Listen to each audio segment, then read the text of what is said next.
You want sympathy? Look in the dictionary between shit and syphilis. This is hard art!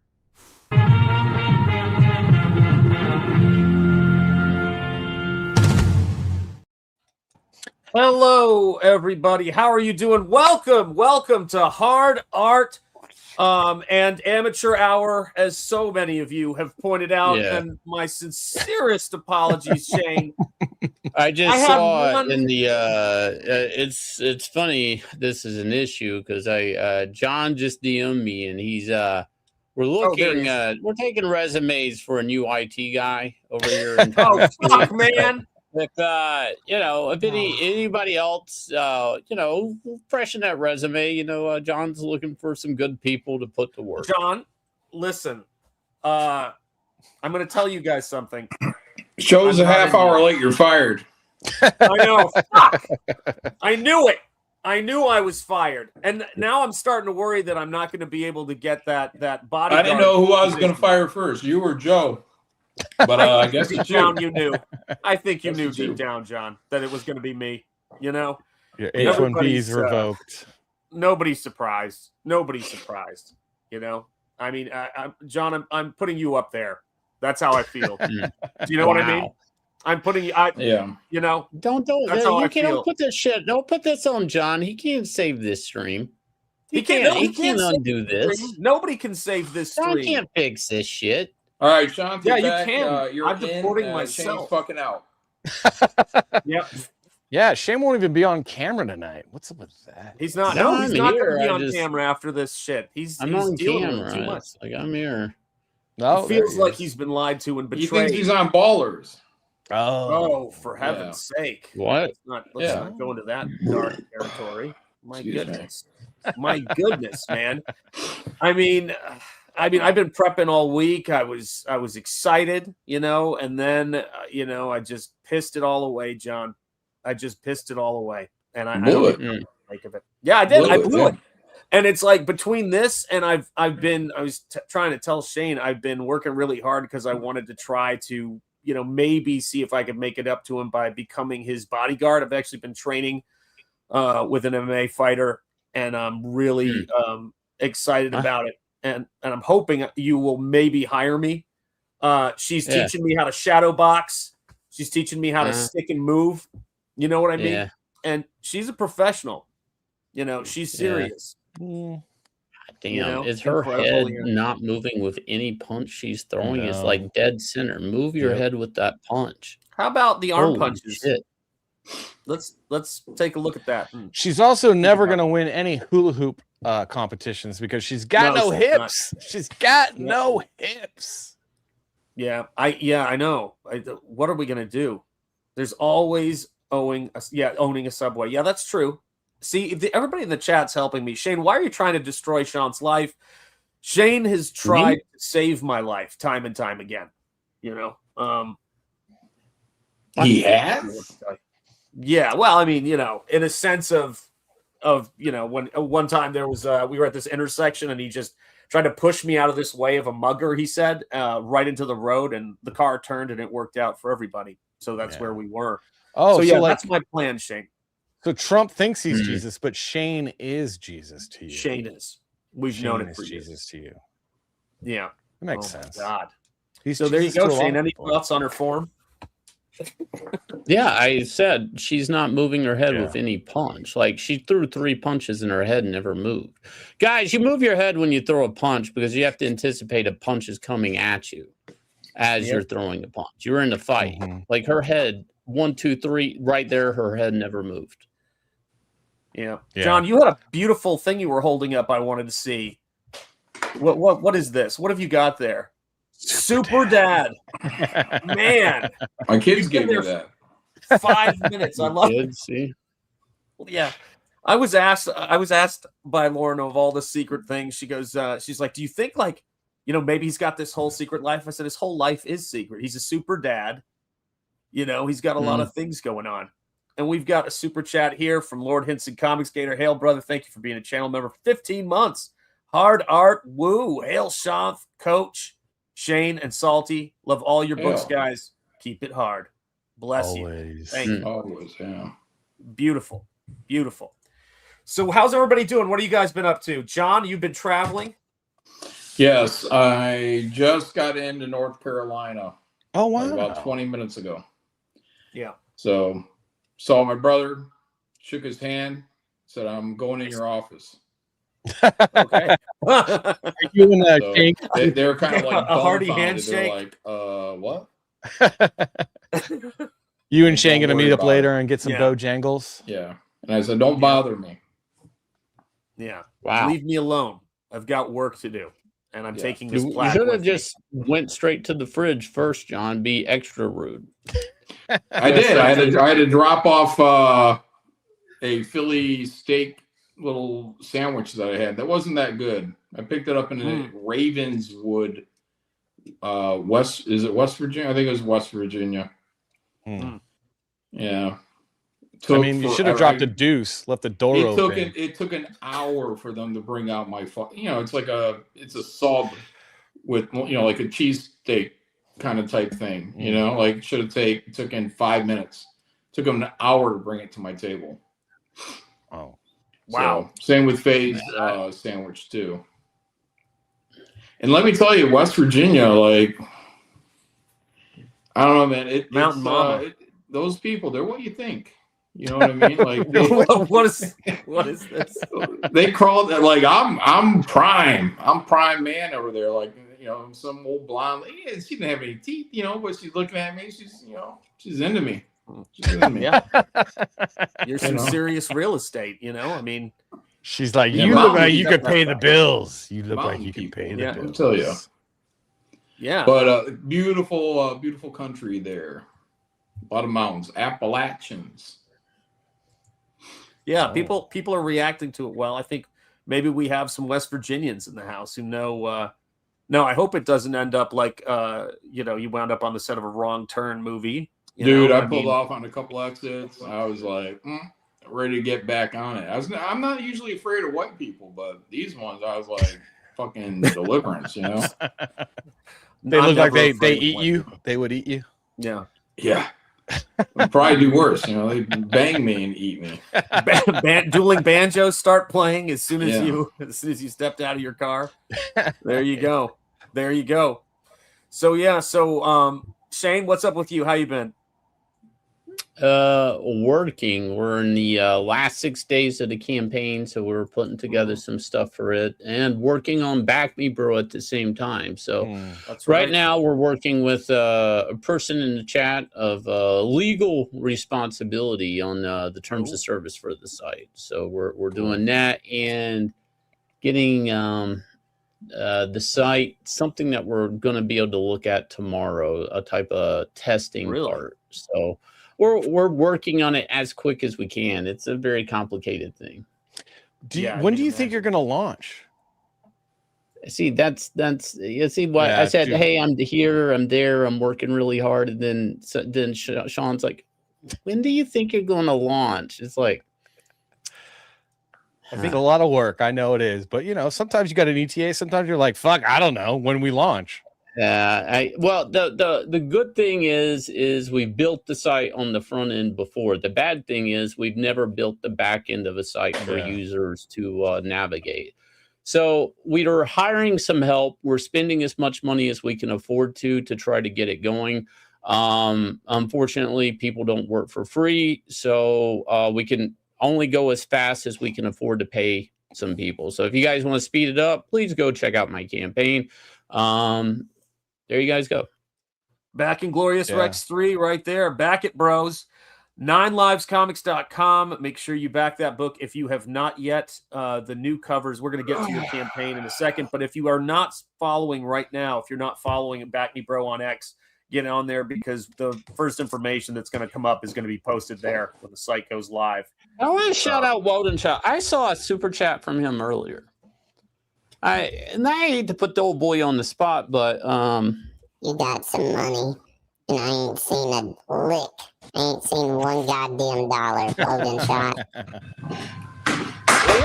Where's this guy getting money at? And I ain't ever seen a super chat on a stream I've been on.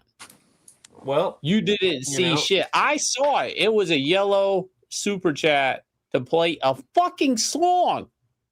How much shit have I gotten from you? You're over here putting $10 on the jukebox. Are you fucking kidding me? It's rough. Yeah, he's moved on, man. I mean, just you gotta accept it. Moved on. He You doesn't want to gotta be accept it and let it go. There you go. A lot of money flying in theory out here. Paranoid Andrew, $100. Yeah, but guys, as soon as we get like closer to date, we'll be public with it. Go follow Back Me Bro, and we'll keep you up to date on it. We got the logo changed and pinned down to what we're pretty much going to do. I guess I can pull it up later. It's not a big deal. Yeah. If you're going to share anything, share the campaign. We got 6 days left on it. We're raising money on it. Anybody can go over here and follow it whenever. All right, excellent. So let me grab that real quick. So the latest campaign. Let me grab this here. I'll share it. I'll share it.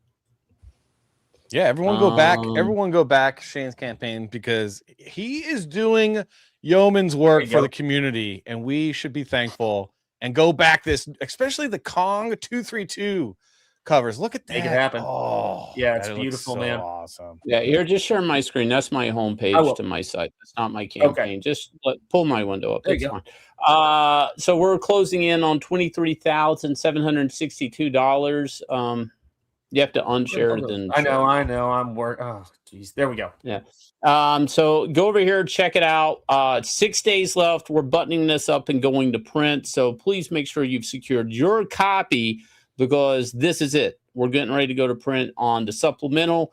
And we already have the beast modes printed in my garage. So they're already printed. The Aaron L. Fetchy cover down here, along with the Anthony Gonzalez Clark. These are already printed. What we're getting ready to go to print with is the collected editions, the volume 3 and the supplemental for 3. So if you want the regular supplemental, not the connecting supplemental, it is in the add-on section, and the cover artwork has been updated. I'll pull it up here in a minute. But yeah, everything. Get it while you can. Inglorious Rex, post-apocalyptic future. You know, go check it out. I'll pitch it later on. Post-apocalyptic, and you got kaiju. It's fucking awesome. It's fantastic book to look at, especially because I was just saying before stream, I'm sure a lot of you guys saw it. I watched you and Yanzi talking about it earlier today, so you may have covered everything you possibly can. But I was really excited to see that they're doing a Godzilla -0 movie, although I feel sort of like you do. I feel like a Godzilla -0 is just Godzilla, maybe. You know what I mean? What? See, what they, where they go with it. Oh, yeah. I don't know if the movie needs a sequel. I've said that from the get-go. I'm kind of surprised it is. I'm not sure it was even written for a sequel. But, they're doing it. Yeah. For those of you guys who haven't seen it, Godzilla, well, I think a lot of you guys probably have. Godzilla -1 is... It really does well, except for that little bit at the end, that little teaser at the end. It felt like a really great wrap-up movie. So I was kind of surprised when they, didn't, they said they were going to do a sequel because it seemed a little bit more emotional. Hang on, Verbo says it's set up for a sequel. It ended with that little spot on her neck. I don't know. I mean, that's kind of like maybe we can do something, maybe we don't. I mean, I just don't think it's written to be more than one movie. That's my personal feelings. Like it could have been last minute production. Somebody's like, hey, what if we put this little spot on her neck? I don't know. Like shit like that, they felt good about it. They're editing it. Maybe somebody just put that little blemish on her neck at the end. And it's like, let's open the door up for a possible sequel if this thing's a big hit.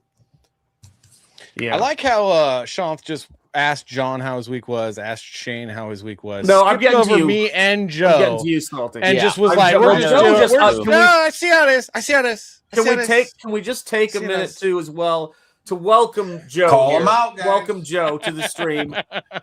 Joe, how was going? Let me get to Salty first. Salty, how was your week? Well, last week I got Anatomic. This week I got Joe was so kind to send Reaper Destroyer #1 to Beautiful.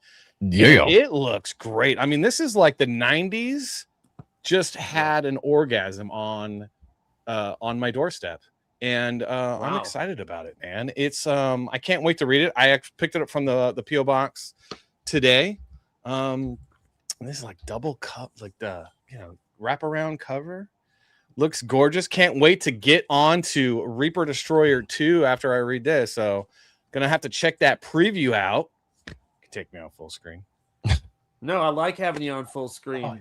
Oh, I like the way you move, Salty. So you got that, and now how are things you've got Silent Do Good prepping for the next working month, right? on that, and just I picked up a cow the other day and put that in the freezer. Life is good, guys. Life is good in Tennessee. Yeah. All right, Joe, how we doing? How we doing, sir? I've been okay. I guess it's been better weeks. Weather's been crazy. Daughter's been sick. Oh, jeez. Busy. You know, I was shamed on coming on here. I didn't want to get fired by John, so I figured I better show up. Did you really? Not confiscate kings. Yep. Oh, Kings. man. So you guys, you can make your own schedules and confiscate. Gotta kings. keep them on You their can be toes, there. You John. cannot be there. This show John is, called you at your house. Yeah. He's like, Listen, get your John ass in drove there. straight and pissed in a bottle just so he Yeah. could get here on time for this show. That's right. Yeah. That's right. I saw. Family Way of the comes and road, goes. John. Piss jugs. Way of the road. Yep. That's Yeah, it rough, is. man. Way of the road, guys. Understand that. Yep. The best bottle to do that with is a Gatorade Does anyone bottle. have any good news? Does anyone have any good news? I mean, good news. What do you mean? Like seeing you throwing super chats around in front of me like that? Is that good? I guess I feel good that knowing this owl stole a wallet. I don't know. How do owls get money? I don't know. Thievery. Someone's got to have them buy the wobbly stool, though, right? So they got to have something. No, look at this. Stop making everything about me. So there you have it. Yeah. Oh my god. I do have some updated logos for Back Me Bro. I guess I can pull that up. Oh, let's look at. Oh yeah, that'd be awesome, man. Mm. And thanks for sharing Silence Do Good, man. So- Wait, we're going. Wait, Shane just did like 10-minute advertising. Well, look, This isn't Well, important, I mean, John. of all, We all benefit. I don't know. People are asking me about it. People Shane, are asking let me me- about it like I'm not doing anything. They're like, when's the ETA, Shane? It's like, okay, What let is me it, show you the work I'm infomercial? doing. I don't know. I mean, I don't care. Shane, to show it. Shane, let me It doesn't handle mean this. Let me fucking handle thing this. To me. I mean, it's not for me. This site's not for me. It doesn't mean anything to me. Shanth, you're hosting. Don't make me be the bad guy.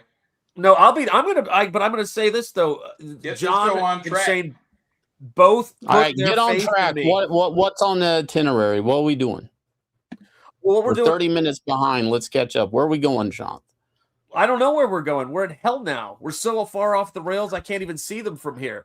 But I did want to talk about, if we may, I did want to talk a little bit about what is going on with the whole Disney Marvel Studios thing, which seems like it might be Hold the end on. of What days happened to for the them. whole Godzilla thing? Well, we were going to go I into don't that, know. but then we started talking comics. Well, fucking hell, man. I don't know which one you want me to do. Now I'm frightened. Look, we're talking about Godzilla, then fine. Fucking hell. Wait, Let's did watch Joe it. get his introduction done? I think he did, Joe.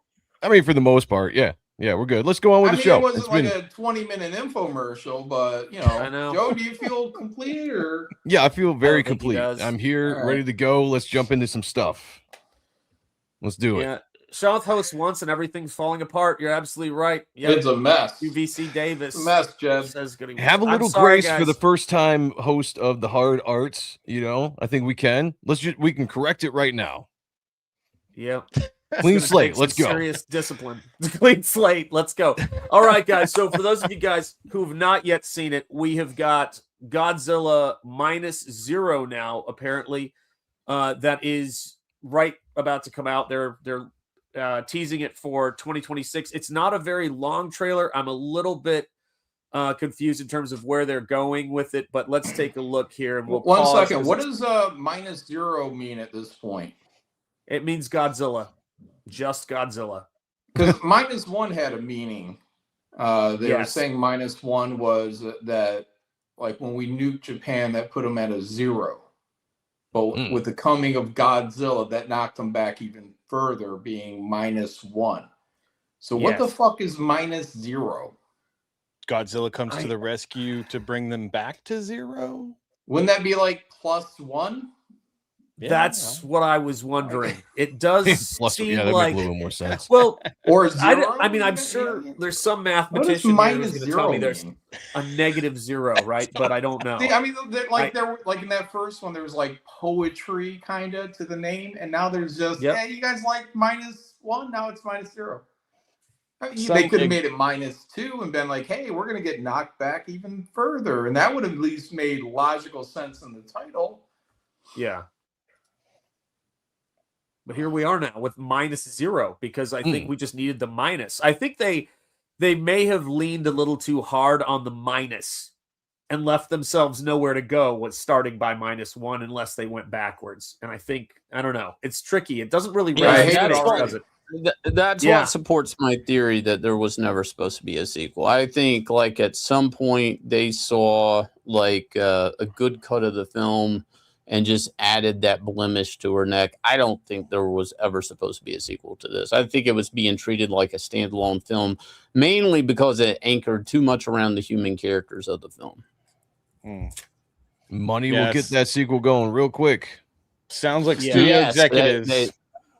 Well, the anniversary of Godzilla kicked it in gear. The Oscar big year, because that was probably like the biggest thing for Toho, right? I don't know everything they do, but winning an Oscar, even though it was just special effects, that was a really big deal for Toho and just the Godzilla franchise, because now it's been legitimized with what everybody says is a great movie.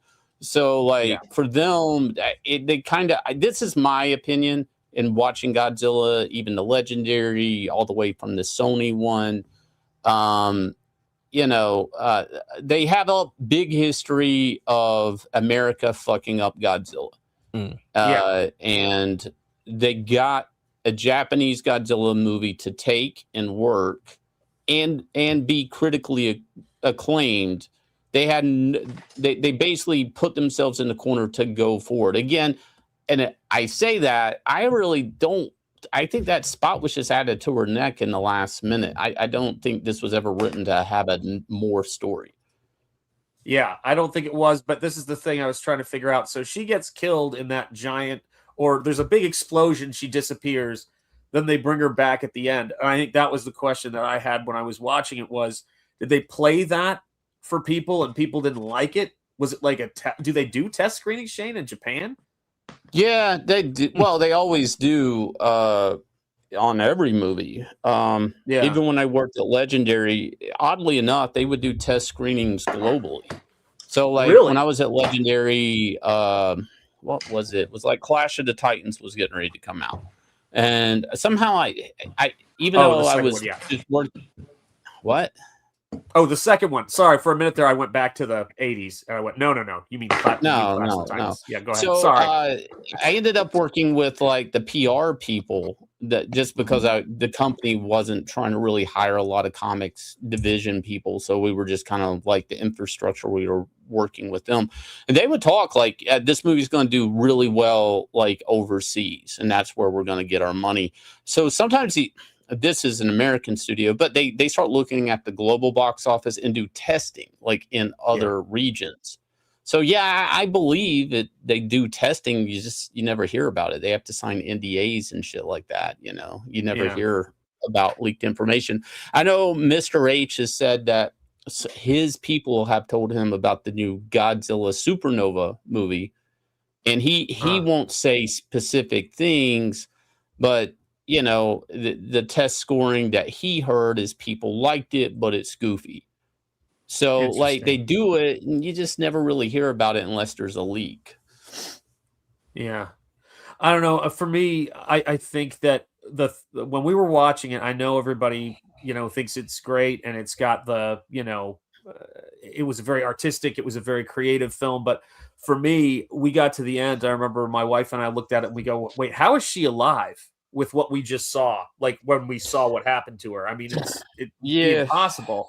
And then she wouldn't even look like a person at that point. I have a theory based off this trailer. Hit play, and when I say pause, pause it, and we'll talk about it. Let's just get to that point in the trailer, and we'll talk about it.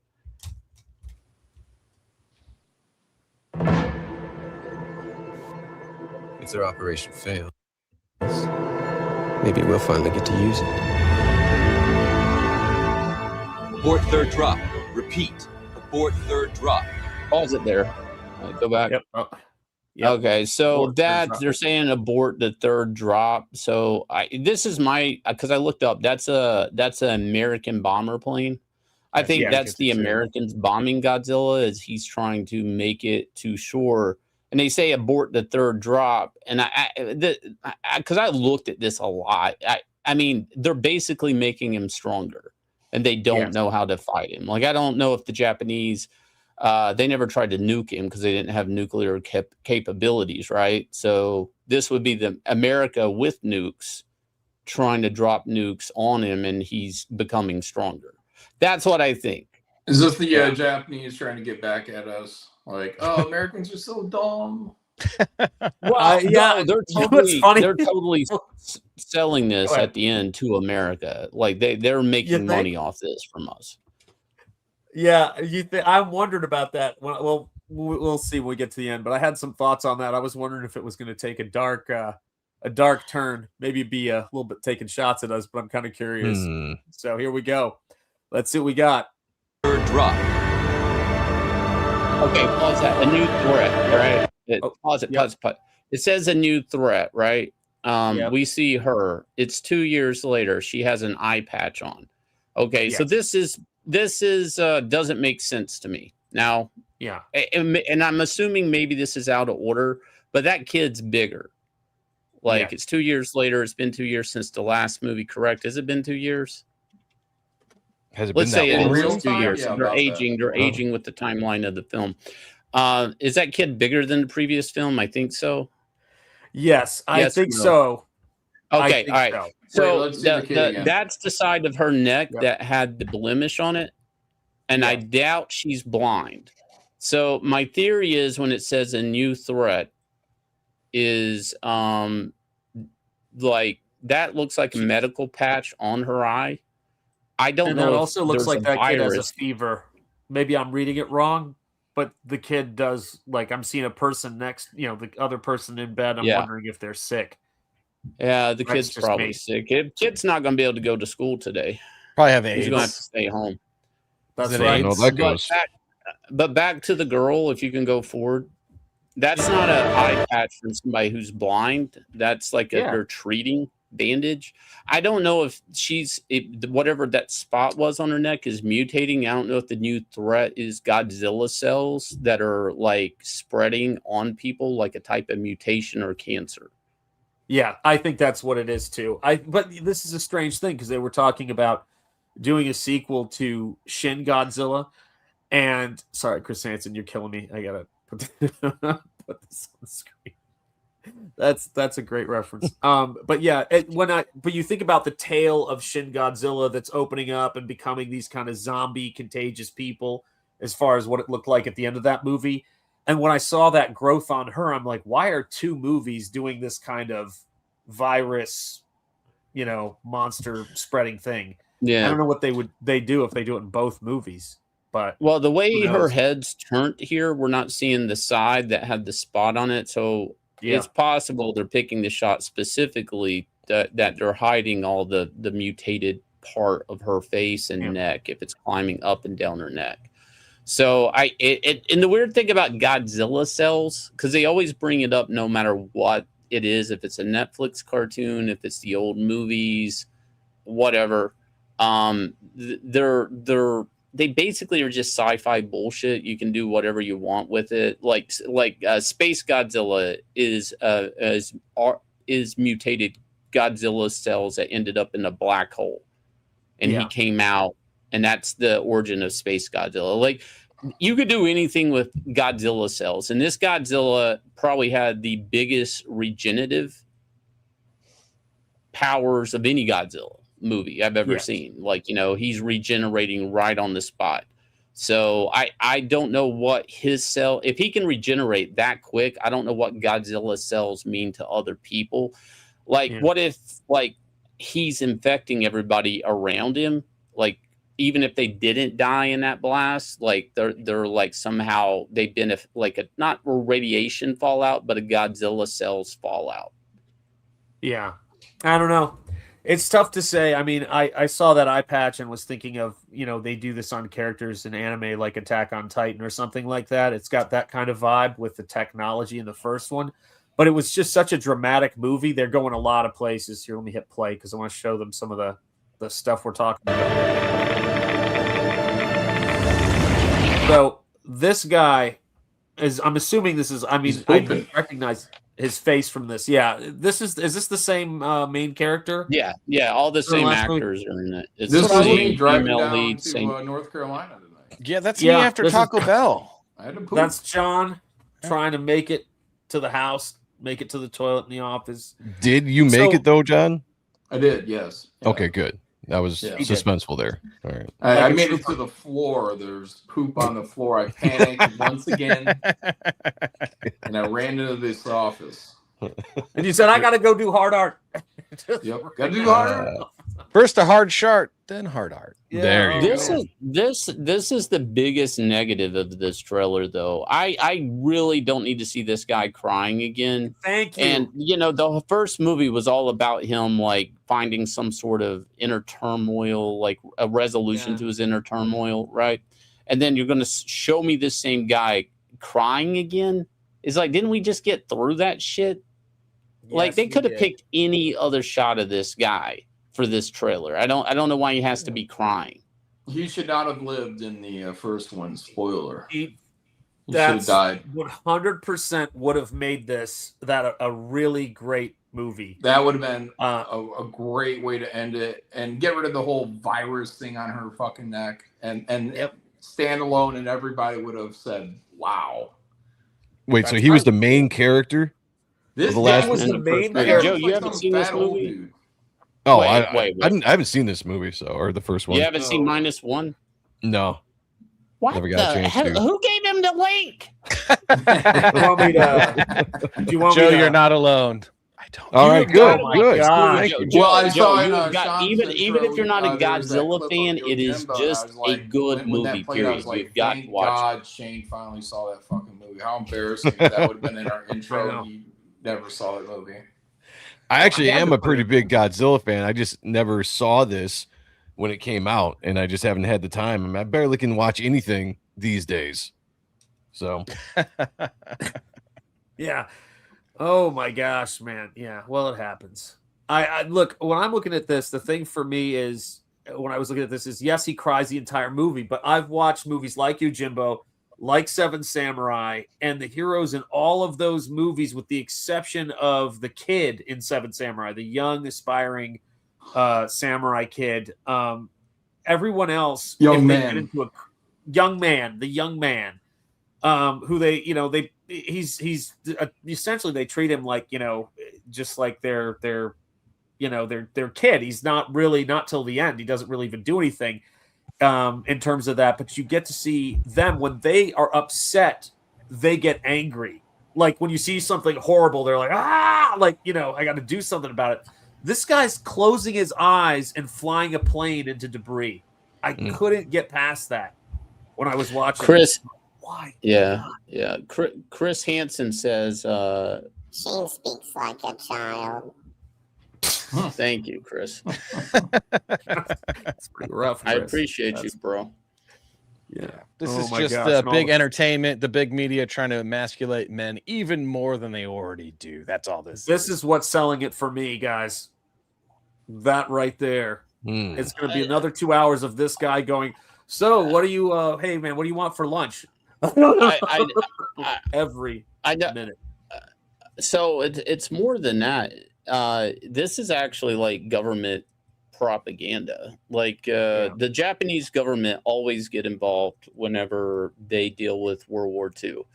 They don't want to portray World War II themselves badly. So like there's a reason this character is crying the whole film, and also that whole thing with the guy building the injector seat. It's all metaphor for we were wrong with the kamikazes and we're telling the world we're better. Like that's the reason he didn't die. There was an actual government propaganda point to that. So but to the fact that they want to portray to the rest of the world that the Japanese kamikaze pilot is still crying, it's like, get the fuck over it, man. We already did a whole movie about that. What you just said though was and what I think what John said and what I thought when I was watching that movie the first time I saw it is I went, oh, so this is a movie about a guy who is ordered, to kamikaze and chickens out because he doesn't want to give his life to this idea when the war is hopeless and some last-ditch effort. But now he's got a chance to do it when it's actually meaningful, to stay. It was set. That's why I couldn't get over the amount of praise the movie had, because the ending to me was such a missed opportunity. No, it's a forced opportunity. If you watch a Miyazaki documentary about The Wind Rises, the government, even in that documentary, was like shitting bricks on how he was going to end his movie with the guy that's designing those planes. Like the government probably got involved with this, with the first movie. I really believe that. Like, I don't think they were ever going to be able to have this guy die in the movie. I think it was metaphorically, we were wrong. We shouldn't do that, whatever. Yeah. It was, it's strange though, because go ahead. I would just hit play. Okay. All right. Here we go. I can't stand to watch him cry. All right. Pause. Let me go back to the flying buildings.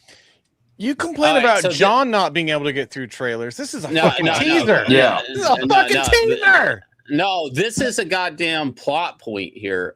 Whatever this is, floating city shit, this is new. I have never seen anything like this in a Godzilla film. And the blue, I'm pretty sure this has to do with his powers.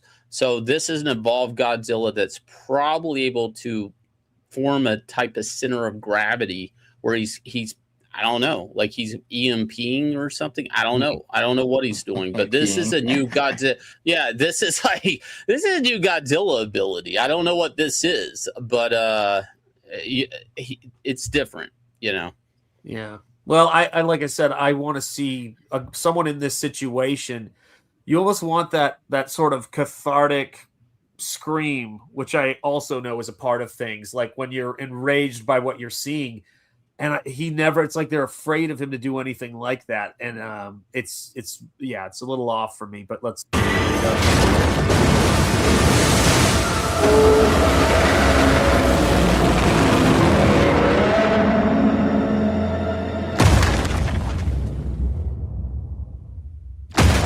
Oh shit! He's gonna fuck it. And that right there, I thought was a brilliant last shot, even if I'm not sure where that's going story-wise. That's the Japanese revenge on America. That's why I'm thinking, you know what? John, you have it. I think -0 is like, we didn't lose anything there. Went over to America, attacked them. Yeah. Well, whatever. Let the Japanese get their balls back. I'm done with the virtue signaling. I want to see them hate on us, really get off on us so that I can hate on them. Yeah. I mean, but I love that they had that sequence where you're used to Godzilla being at a certain scale. He's quite large, but then you see him move behind the Statue of Liberty. It's a little confusing where he's going to go. I know he's going to fuck it. Mm-hmm. Yeah. Well, those are two different. Well, those are two different. They're either two different Godzillas or two different versions of Godzilla. Go back to when he comes out of the water. Really? Yeah. Yeah. So this is the normal Godzilla. It's not. It's like keep going forward. No. Back. Keep going. To the very beginning. Keep going. No, wait. No. You had to go back like 5 seconds from. Yeah, I was gonna say it was right before the Statue of Liberty. Yeah. Here we go. There. Right there. All right. Pause it now. Pause. Okay. So this is the main Godzilla the Godzilla -1 has 3 rows of spikes. The center row of spikes would charge up and go out. This is a mutated version of Godzilla, probably evolving because the Americans are nuking him. Interesting. So that's my theory. Or there's two Godzillas. Now they blew him in half or whatever, his top half, his head off. If a chunk of his head that contained part of his brain, could it form two Godzillas? Yeah. And it goes back to the beginning when it says there's a new threat. I still don't know if the new threat is a kaiju or if the new threat is more, I don't know, like, virus based or something. So there's a lot here. Well, the first stuff I ever saw from that first movie, and why I'm kind of curious to see where it goes, the first movie had this sense of real believability and realism, and this is starting to feel, in certain parts, a little more like a legendary film, with all due respect to it. And I know it's the same director, the same cast, but I'm a little bit nervous with some of the shots I'm seeing if they're going to get way too out there. Well, maybe they're trying to tap into that a little bit, Maybe do a little combination of what they did before, but add in a little bit more of the spectacular. I don't know. Yeah. Maybe. Yeah, maybe that's what it is. But it's interesting, man. It's interesting to see where they're taking it, and that they're doing another one. I actually thought Shin set itself up more for a sequel with the final shot and how they were building it, because we knew nothing about that Godzilla, but this one I'm not so sure about. So yeah, there you guys go. Godzilla -0, as it's known. So there you have it. All right. Let's see here. Stupid title. Yeah, it's a little bit off. And so here John, we go. That title is also why I think it was always supposed to be a standalone film. Like, that's the other thing I was going to say is, like, I agree with John on the title. And when they said they were doing a sequel, I'm like, yeah, but that name, like, how do you do a sequel to that movie? Yeah. Well, you can call it -2, and you're like, well, okay, we're gonna fuck Japan up even more. Yeah. I mean, it's just following the logic of what they said the title meant in the first place. Did you like the first movie, John? Did you like -1?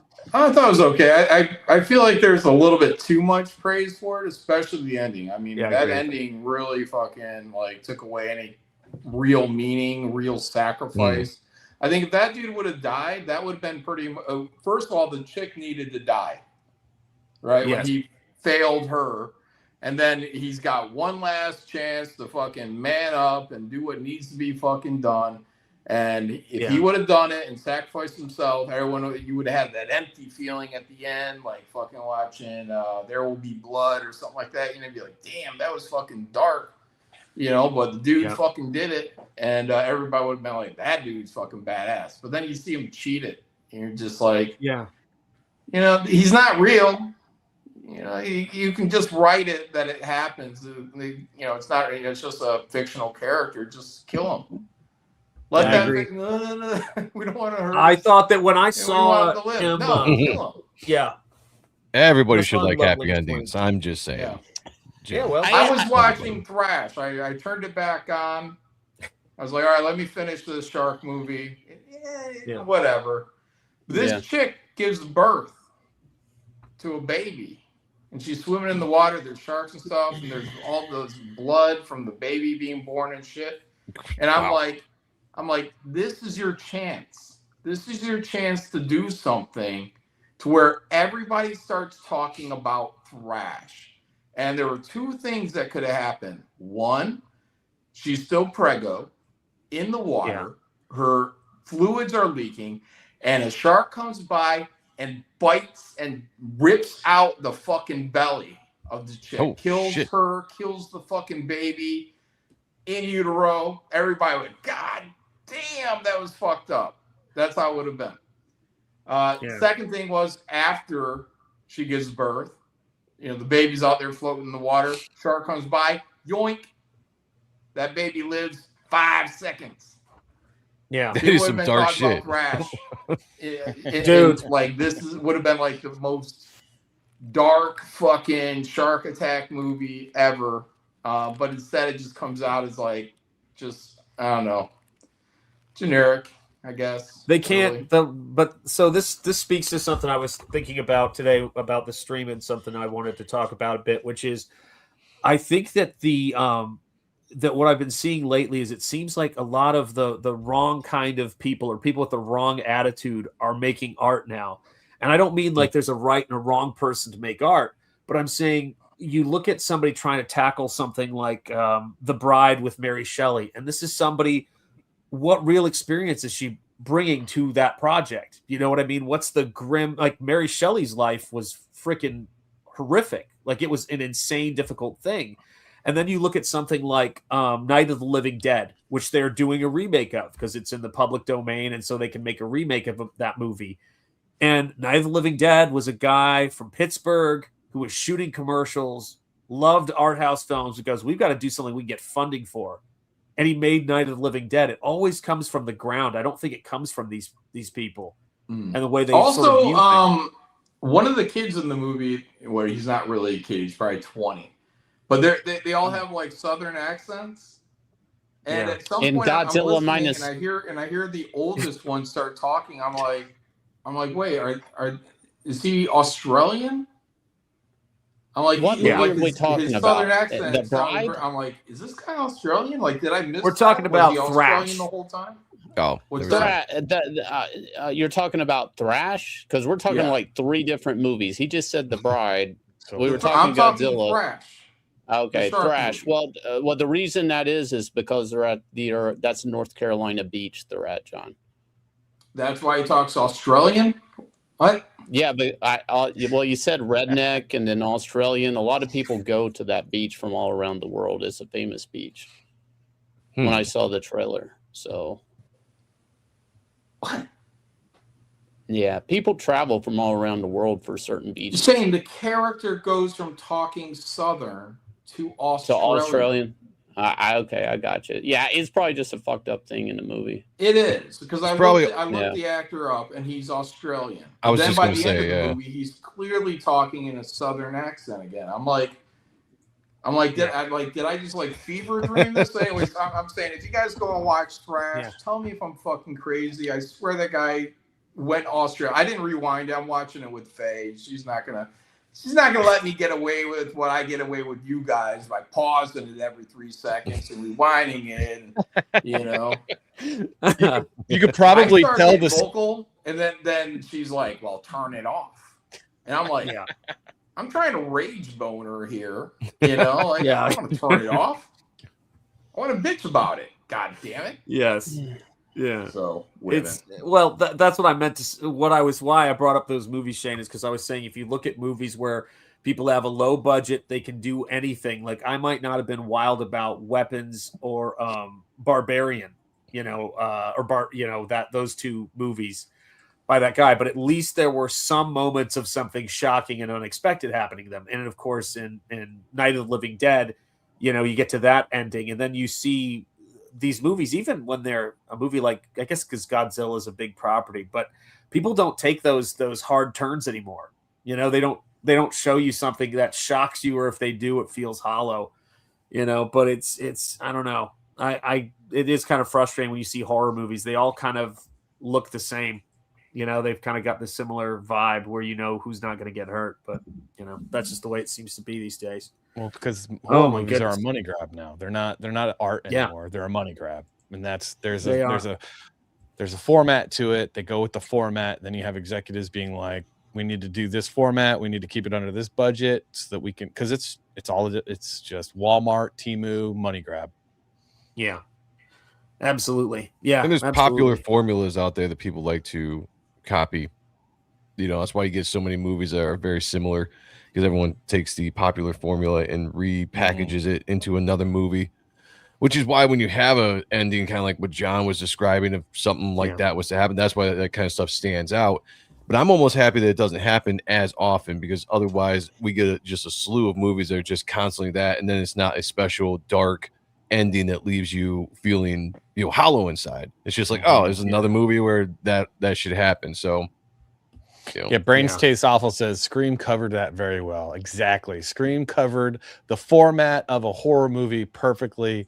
I feel like that's the last good horror movie series out there is Scream. Yeah, especially the first one. Yeah, for sure. Well, I remember seeing the first Scream movie, in the theater, and everyone was talking about it, and they had a really good chemistry with that cast. It was both a throwback and doing something new. The characters were aware of the movies and everything like that. But it's been a really, I mean, I'm just trying to think. It's been a really long time since we've had something like that happen, you know, where something comes along and sort of distills it. But maybe that's because that's what we've been doing all this time. Who knows? I might be getting numb. You know, I need it. I feel like if you make a movie and I don't have any emotion, you pretty much failed. I need to feel, and I think the audience needs to feel. And I think a lot of people, if they're in our age group, we've seen so much stuff. You know, like what shark drags a guy under the water? How many times have you seen it? Yeah, a million times, and it happens in this show. You know, people get dragged. Oh my God, I got dragged under the water. Ooh, something's biting me. Ooh, my toe, my piggies.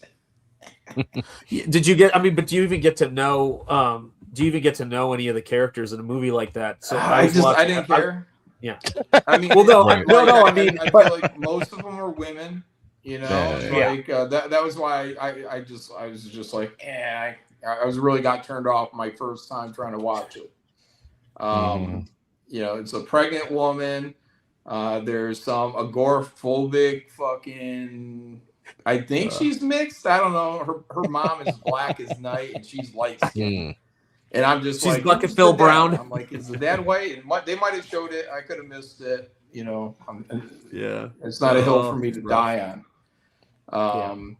Then there's the two parents that are watching over the adopted children, which is why I was like, maybe one of them came from Australia, you know, but no, I think they're all supposed to be from the South. And, you know, I don't know. The parents are, you know, shit, I guess. They won't let their kids eat meat, and they're taking the government's money and, you know, just being really cheap with them, you know, basically so they can get a paycheck. I don't know. There really wasn't any character, I don't think at all in the whole thing. That I was like, oh no, I hope they make it. No, the baby, don't. I guess the That's newborn baby. Don't die. Live. Well, I mean, there's like a storytelling trope where you can add a kid to a situation, a life-threatening situation, but it seems like a little bit more threatening, you know, if you have a kid. But now it's pregnant women. I think the first time I saw that was that zombie movie where they're in a mall, Dawn of the Dead remake, this Snyder movie. And I'm like, I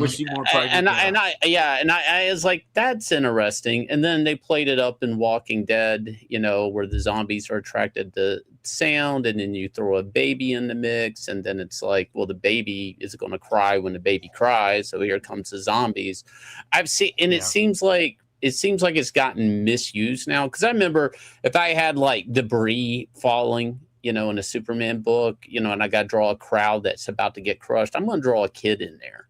I'm going to draw a kid in there because it becomes a little bit more of a threat. But it seems like people don't understand why these things were done to begin with. And now it's turning into womanhood. I don't know. That's not what it was ever intended. It's just supposed to be, it's supposed to make it riskier, you know? Like, I think like a great example is Dawn of the Dead, right? The Snyder film. Is that the name of it? Dawn of the Dead? That's a good way they did it. And even in Walking Dead, I think it was done well to a point, you know. But now, like that zombie birth that was in 28 years later or whatever, it's like I didn't even understand. I'm like, what the fuck? Why is this why is this there? This is the power of womanhood, that one's a zombie and one's a human, and they're gonna hold hands and help a woman have a birth. It's like, what the fuck is this? So it seems like it's gotten like, it's a technique and it has a lot of utility. It's just people don't understand why it was there to begin with, and they're misusing it. Definitely. Well, I mean, I think this is why we drink. We need people, though. At the same time, I think it is possible to do a fresh take, you know, on these movies where we don't fall into these tropes. You know, like, for example, this is the 2026 Night of the Living Dead official trailer, and I guarantee you, I promise you, it's not gonna step into one of these tropes. Do you guys believe me? I believe you. Yes. Yes. But let me go. put one last point on. With, Please do. Thrash. Just yes, please. throw a puppy at the sharks. There you go. Like if you don't want to go with the baby, okay, throw a little cute little dog's trying to swim to its mommy. That would be a hard anyways, string puller. I'm now regretting waiting for that thought. First of all, Jaws did it first with Pippet, man. The dog goes out to the water. He goes just like throwing the stick to him. Never comes back. And the only reason I say it's important for you to get to know these characters is because it actually matters when they're in danger. That's the thing. I mean, the Meg had a little dog too. It did. I never saw it. Yeah. Yeah, here you go, guys. So brace yourselves. There's not going to be anything in it that makes you say, "Hey, wait a minute." Because of the obvious threat to untold numbers of citizens, and because of the crisis which is even now developing, this radio station will remain on the air day and night. There is an epidemic of mass murder. At this point, there is no really authentic way for us to say who or what. Oh wait, hold on. This is Night of the Living. This isn't. Night of the Living Dead. Yeah, Night of the Living Dead. What happened to that Return of the Living Dead movie? Remember the dude? I think they're still working on that one. Yeah, still working on it. Okay, all right. Yeah. So I want to point out though that the first couple things in this, I thought when I was looking at it, particularly this shot, is I thought I was watching a movie made in AI at first. I thought this was a fake trailer. Something about the way this was shot. Is the lighting on the air? Yeah, the light doesn't it like a little bit feel like it's AI? I bet you that's like an filter old that's on there. Yeah. I bet you that gas station is completely AI because that looks like California, and where that's probably at, they don't have anything that nice or new there anymore. It's interesting. Yeah. Day and night. There is an epidemic of mass murder. At this point, there is no really authentic way for us to say who or what to look for. That kid works in every restaurant. That kid what? That kid works in every restaurant, including the one that I was in today, and it took him an hour to make me the fucking sandwich. Yeah, man. I just hope I see this. I just hope to God he's not touching my food. You know, that's probably that's why John had a shit so bad. Yeah, now it makes sense. Zombie crud. Yeah. Yeah. Zombie stuff. Brace yourselves, guys. It seems to be a sudden general explosion. Look at that. So we've got this like old house, and she looks like the chick, right? Yeah. So far, we're not really seeing any big changes. Mass homicide. Is this the third time? Hold up. Is this the third time they did this Third movie? time. Is it 90? necessary? No.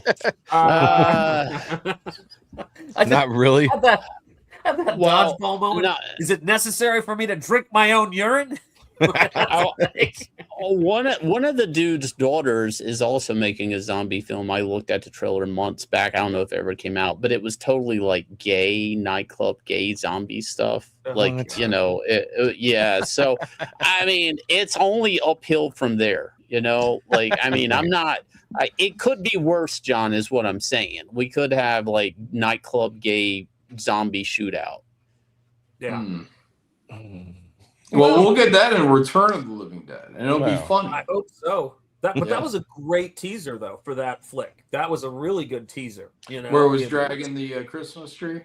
Yeah, this. that's right. I forgot about that one. Yeah. It's like you're a racist. You're a MAGA racist if you misgender a zombie before you shoot it. Hold that thought, Shane. All right, hold that thought. We're almost there.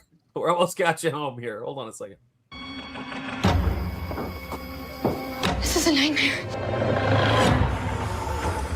How are we going to get out of this? And there is Dwayne Jones's character.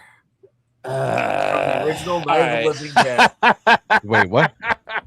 Wait, that's the black guy? Yeah, there's going to be a black woman. Shaniqua? Of course, man. Of course. Oh, wait, that's the character?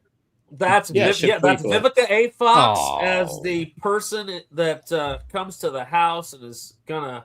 She has the plan in a long time. Kind of has a plan. Yeah. Yeah. Here you go. I don't know. It's like nothing that we've ever seen before. It's everywhere. Sounds like Why do they show Police the and black vigilante groups are in the process. Oh, look at these guys. Good old boy. White man. Virginia.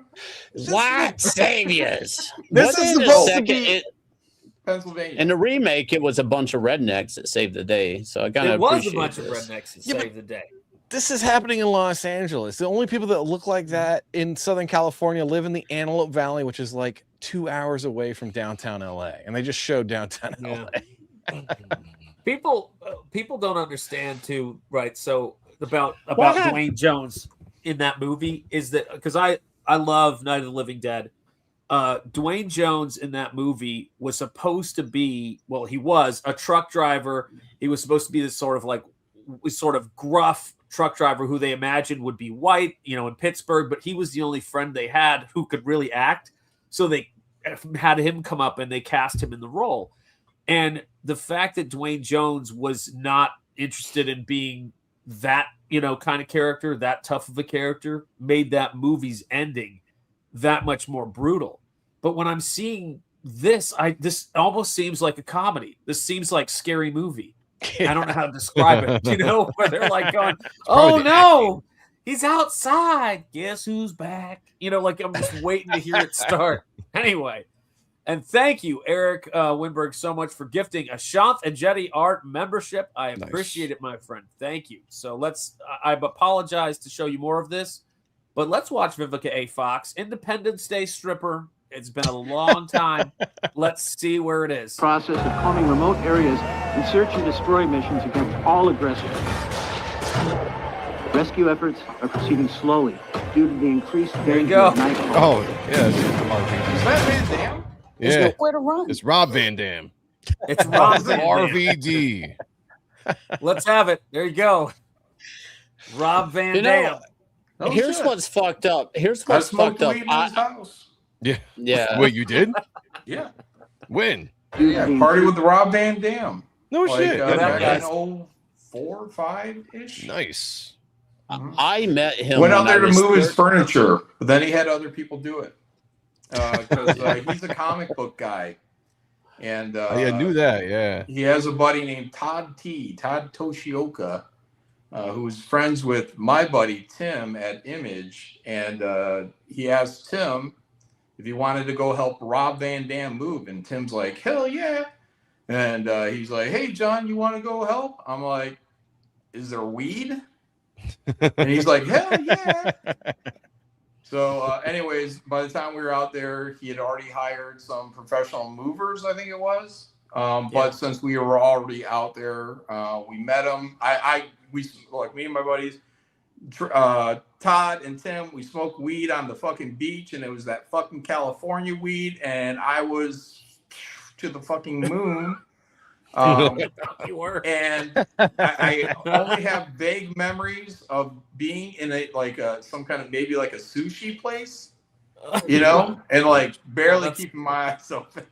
And then I remember laying down in the back of their car, and we were going uphill. And I was just like, oh my God, we're like, this is the Last fucking words were, this ain't no Michigan weed. Yeah, then we went to Michigan weed's good. then we went to their house, and he packed a bowl or rolled the joint. It is a lot of weed, and I was like, "Damn, we're gonna get fucked up." And he smoked it all. Motherfucker smoked it all. And then, but then he made a bowl or rolled some joints, and everybody smoked, and we were all high again. I took a shit in his toilet. It had a lot of buttons on it. I thought that was cool. He showed us the weight room. He showed us his weight set down in, I think it was his basement. And I believe his wife gave me a fish to take home for Faye. A fish, nice. Nice. Yeah. Yeah. So they were very nice, very kind. And we watched some wrestling. Wrestling? You watched him wrestling? We watched some Rob Van Dam. ECW? So what you're saying is he's a very nice guy. Is that what you're essentially saying? No, he was a very cool guy, yeah. And he had a comic shop called RVD's 5 Star or something like that. Nice. So, yeah, we went there afterwards, like, I don't know, 9 months maybe. I don't think he remembered any of us. Like, yeah. Probably not, yeah. If you remember him, I guess it wasn't that good. Go ahead, Shane. I too have an RVD. story. Not completely different than John's. Completely different than John's. Well, that makes sense. Yeah, I was 17 years old. Yeah, go Shane, go. Texas Mofo maybe knows this story. So I was new to the trailer park, and I found on the other end of the trailer park a little bit of snatch. You know, so I had this trailer park girlfriend, and It wasn't you know, damn, was it? yeah. So, anyways, me and my trailer park. Well, I had this trailer park girlfriend, and her mom and her boyfriend. She lived with her mom and her boyfriend, and she's like, the circus or the carnival's coming to town. I'm like, the carnival's coming to town. I'm like, you want to go? And she's like, yeah, because I might meet my dad. I'm like, what? She's like, yeah, my dad is in the carnival, and I'm like, well, so I snickered and held it back when I saw her tear up. So I'm like, oh, okay, we're going to the carnival. All right. So she's walking around the whole carnival, asking everybody at the carnival that recognizes her mom, like, hey, where's my dad? Oh, he's over here. He's over there. And her dad's basically running around the carnival, dodging her. So I'm like, fuck, there's some wrestling going on over here. Let's go over here. So the place where they normally would drag out pigs for auction, right? This dirt pit, okay, where livestock would be, is going to be Jean-Claude Van Damme's brother wrestling in pretty much pig shit and dirt with this other guy. Now, all the rednecks have got to get popcorn and watch Jean-Claude Van Damme's brother wrestle in pig shit. So, you know, I could tell it's fake, but, you know, my girlfriend's family is really convinced. They're really stupid. So I'm just going to play along. And they're standing in line to get to sign and get a picture. And he's like, yeah, my brother. Because he looked a lot like him when he was really young. Even before he got in wrestling, he looked identical to him in real life. And they're like, hey, we're going to get married. Not me and my girlfriend, but, you know, her mom and her mom's boyfriend. And they're asking him if he'll come to the wedding. And he's like, sure, when is it? And this motherfucker is really just whatever. Like, now they think Jean-Claude Van Damme's brother's going to come to the wedding. And these motherfuckers are right then on the spot making a month and a date up. So he will come to the wedding. And I'm like, this whole transaction, right? I'm like, this fucking, why is Jean-Claude Van Damme brother wrestling in pig shit the whole time? I'm like, I just saw this man wrestle where cows shit. Like, this makes no sense to me at all. My brain's like, but he looks like him. And then they're like, oh, so they got him confirmed, and like he writes down a fake phone number, you know, for them to call and everything, the whole 9 yards. He's going to come to their wedding. And then they go, do you think you can get your brother to come also? And I look, man, I'm like, holy fuck. I'm like, I'm laughing. I'm like really trying to hold this in. I'm just trying to get a piece of ass over here. Her dad's running away. Now I'm watching Jean-Claude Van Damme's brother wrestling pig shit. And now the parents are trying to convince him to bring Jean-Claude Van Damme to a wedding they just made up. They just made that shit up. I don't even know if they're engaged. He just made that shit up. That's the most redneck experience of my entire life. And he said, yes, I will get my brother to go. And then I went. My girlfriend never found her dad that carnival night. I got her a corn dog and slammed that ass that night. Well, this is the problem. Story. Found her dad. He was Shane's dad, too. This is what it was. It had another day in the life of Shane Davis. So I can never take this guy serious because he's a fucking liar. And I've seen this man in animal shit. Wrestling in it. Yeah. For money. That's a thing. So, you know, let's carry on because I want to see. He looks like someone who could be tough, but I think Vivica A. Fox is probably going to be the one who is the. Well, I mean, no one really is left standing if you know your movies, but let's see. Increased danger at nightfall. There's nowhere to run.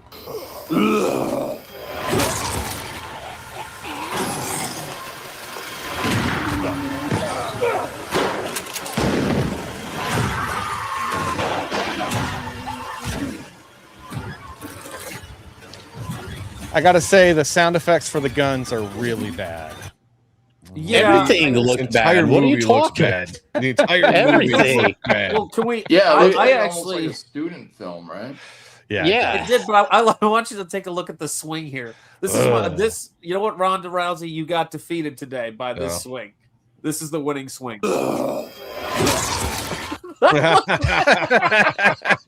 She freaking like harvesting the wheat in the field, like she like pulled it at the last minute, and then I have to imagine what happens next is Barbara, who is catatonic the entire movie, right? She's gonna be gun-toting badass this in a second.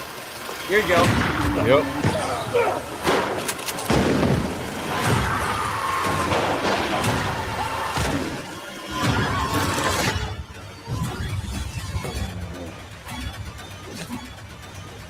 So is it Vivica A. Fox's cousin that made this film? Her nephew? You want a horror movie? I don't know.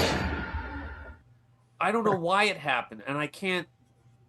She hurting for money that speak to much? why it happened to us, but it did happen to us. You know, it did. I mean, sometimes people say, you know, you can never go back. You can never go back. You can never have things, you know, the way that they once were, unless, of course, we're talking about Silence Do Good, Volume 2, Paradise in Chains. The preview page is up for the campaign right now. Salty, walk us through it.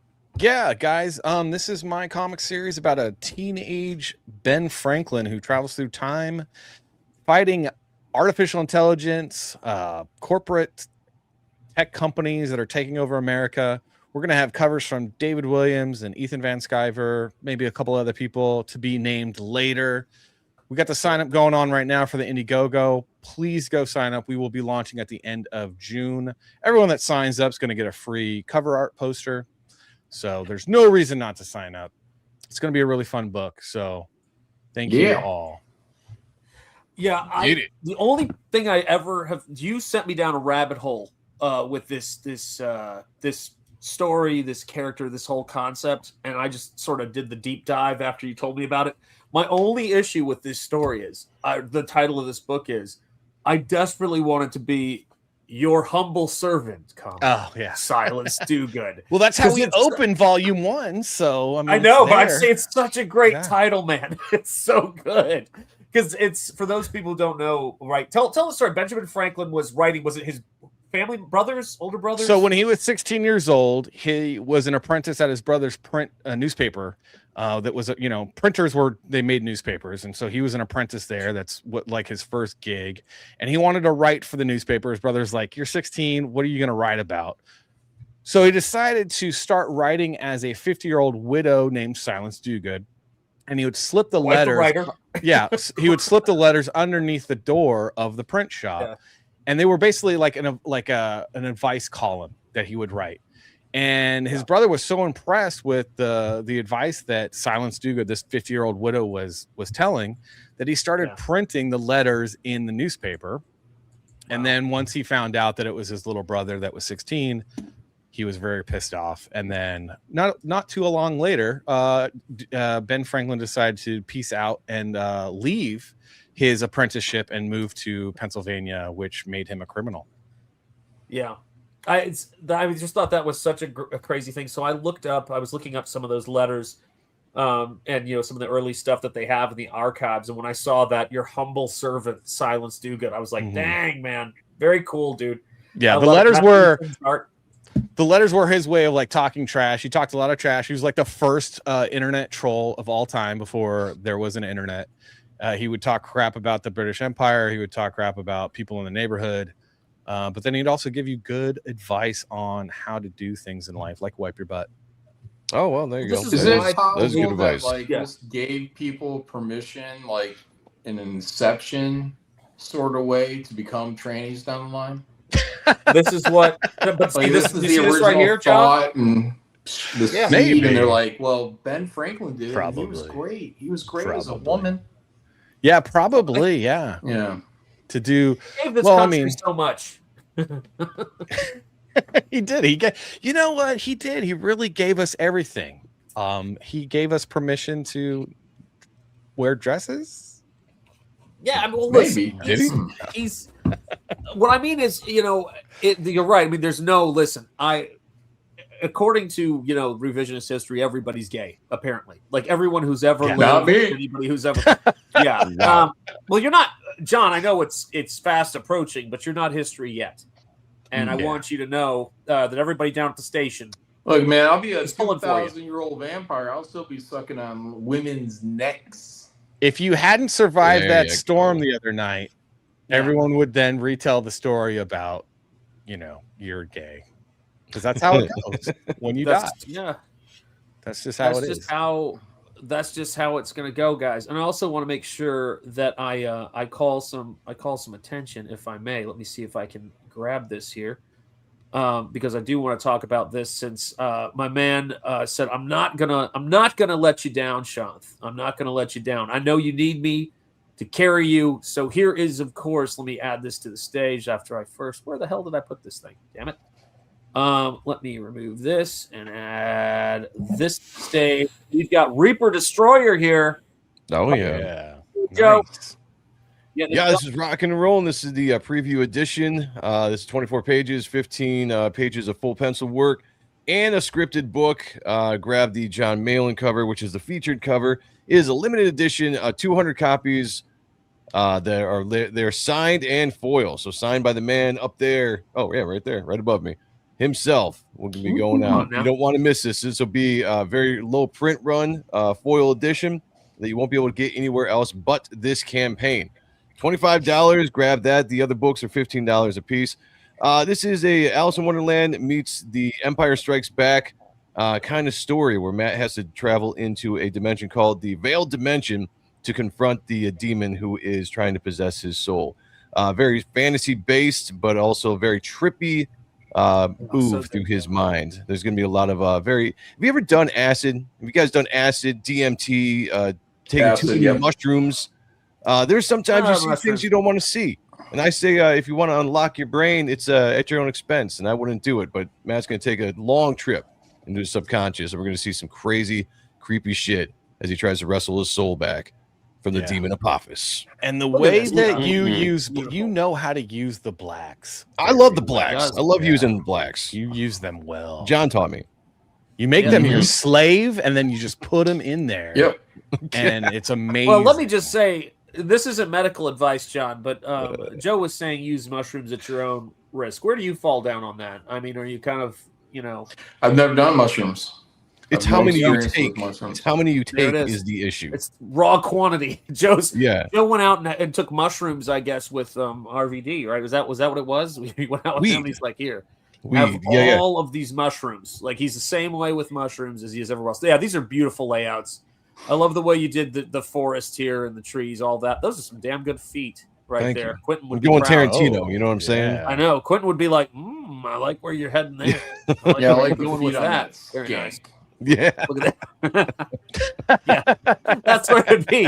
Exactly. John just he's sorted it out. And there you go. And there's the black cover preview. That's cover B right there. So it's basically black cover, there's a white cover, then you can get combos and all this stuff. This is on my own campaign page that I made. It's just kind of an experiment to try because I didn't feel like going through Indiegogo, and I haven't really used Fund My Comic yet. So we'll see how this goes. I mean, so far for a preview book, pretty good. This will be running throughout the year. This will be fulfilling and shipping in December.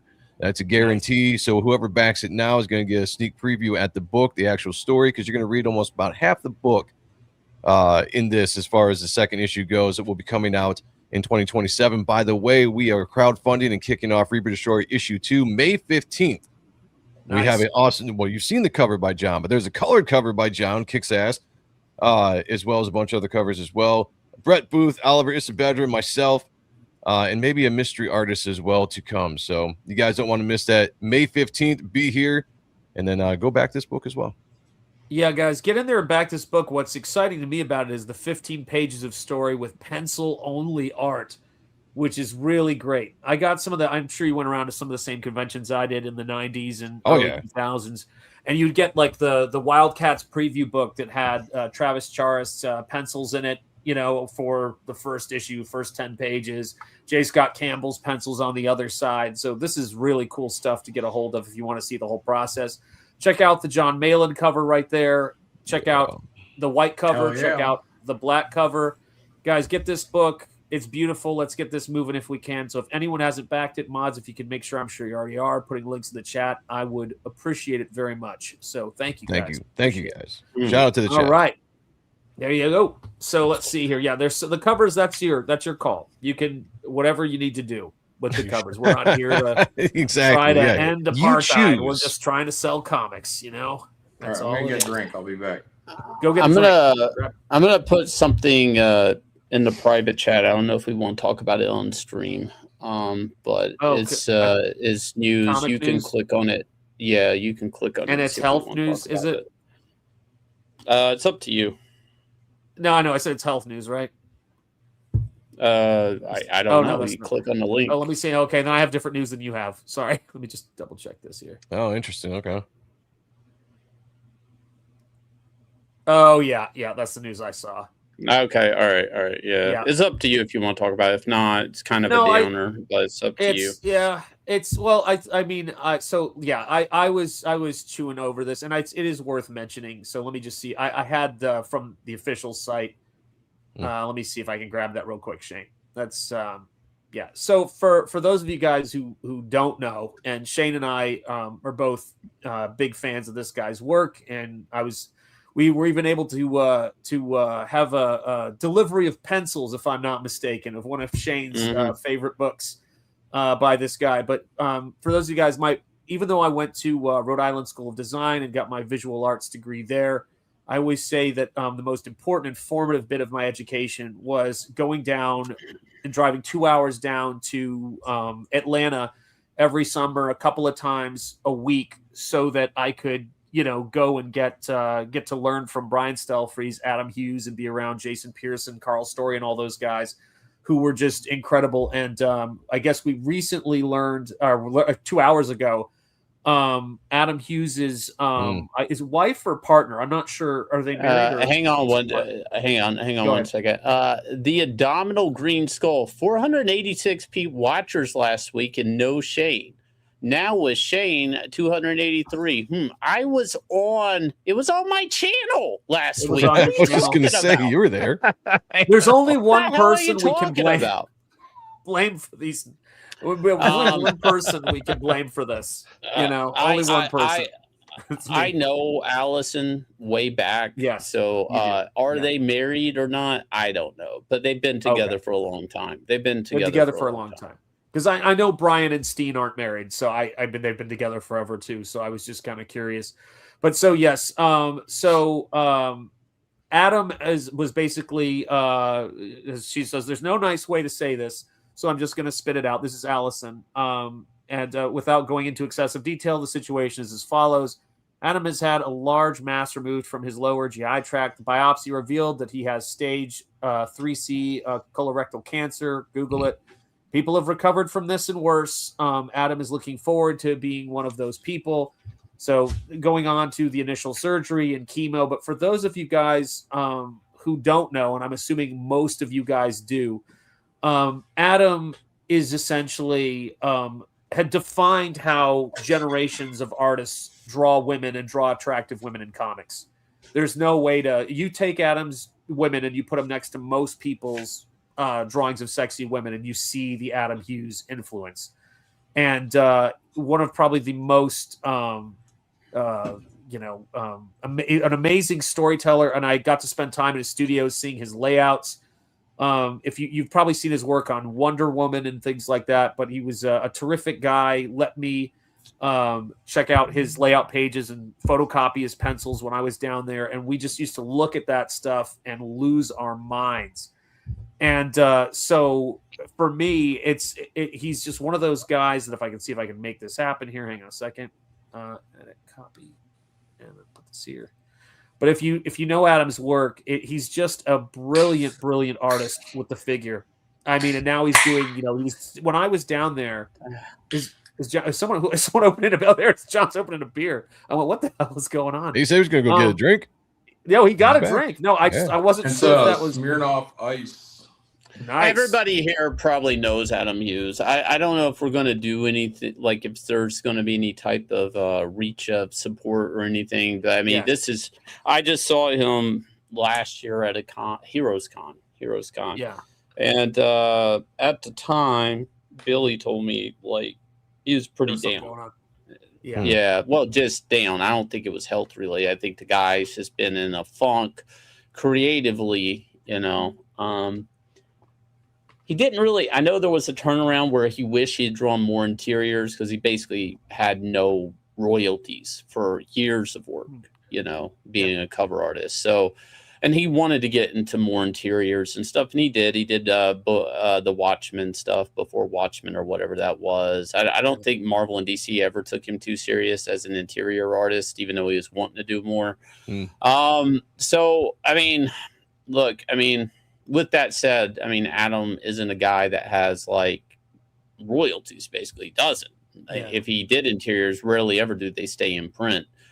I don't know where they're going to go with this, but I just want to put it on people's radar. I don't know how serious this will be. He's obviously not that young. What happened to him? Cancer. Stage 3 colon cancer, essentially.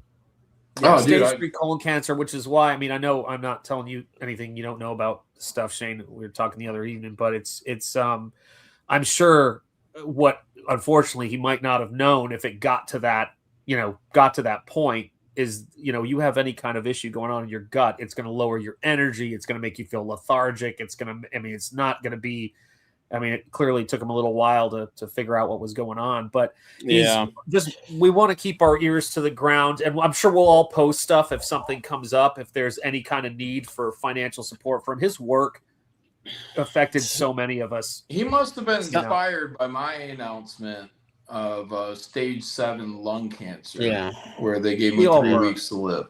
Wow. we all were, you know? Like now, so, Trent, you know, everyone's got cancer now. Because John's got cancer. Come on, guys. Yeah. So, anyways, I kind of want to add to this a little bit. Please.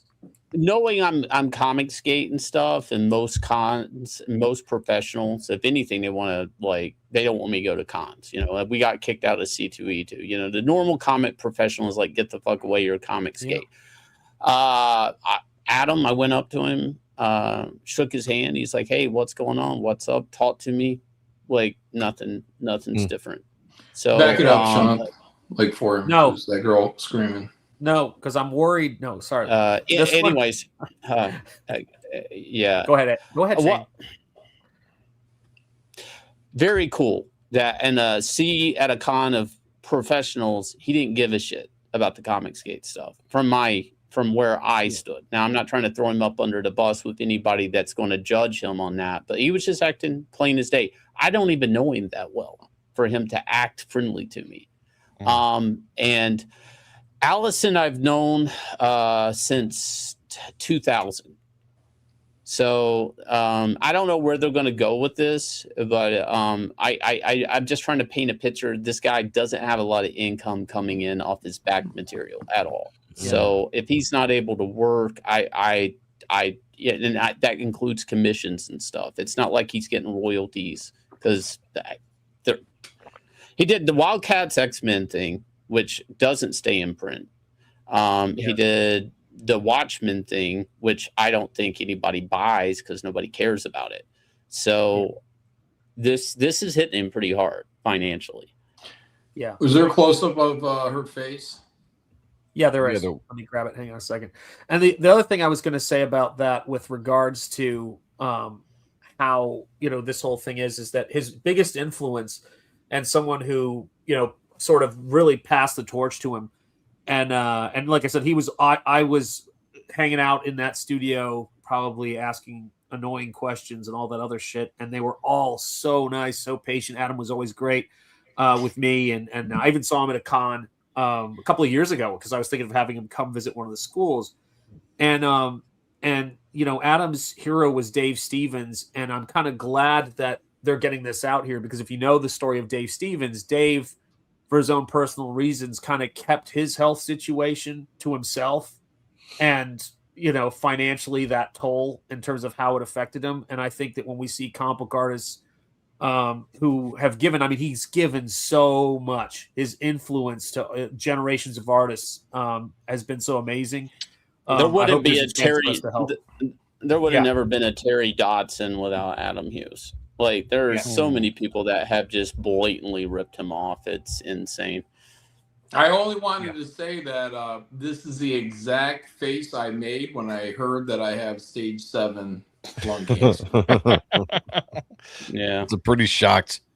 Actually, I don't know. Is that a shocked looking face? It's No, that was you sent me that picture. Somebody else. No, that you sent me that picture, John, and seeing your reaction screaming as you put the lipstick on fucking freaked me out. Don't ever send me that picture again. It was I will remember. I didn't like it. Oh, I thought he was saying I'd fuck me. I'd fuck me. Well, he did say that too, but I mean, the thing for me is that one of Adam Hughes' influence that he actually introduced me to, because he followed him on I think it was Justice League. Was it Justice League Europe or International, whatever it was Kevin McGuire. Kevin McGuire, yeah. And he really took to, like, he said that that he just always admired, and Kevin McGuire, amazing artist. The way that Kevin McGuire, good Lord, I'd love to rob that house. I mean, I'd love to see those originals, but the way that Kevin McGuire did expressions, Adam really knows how to capture people's expressions. I think that's one of the things he was drawing when I was there, actually. That was when he was switching from paint to Heavens to Betsy. Paint to an acrylic over pencils to pencils into digital. So, yeah, look at, I mean, God bless America. Yeah. That guy can just look at that. It's great. What a fantastic artist. I mean, come on, man. Look at that. Beautiful stuff. I'm sure we'll see something set up in the next few days.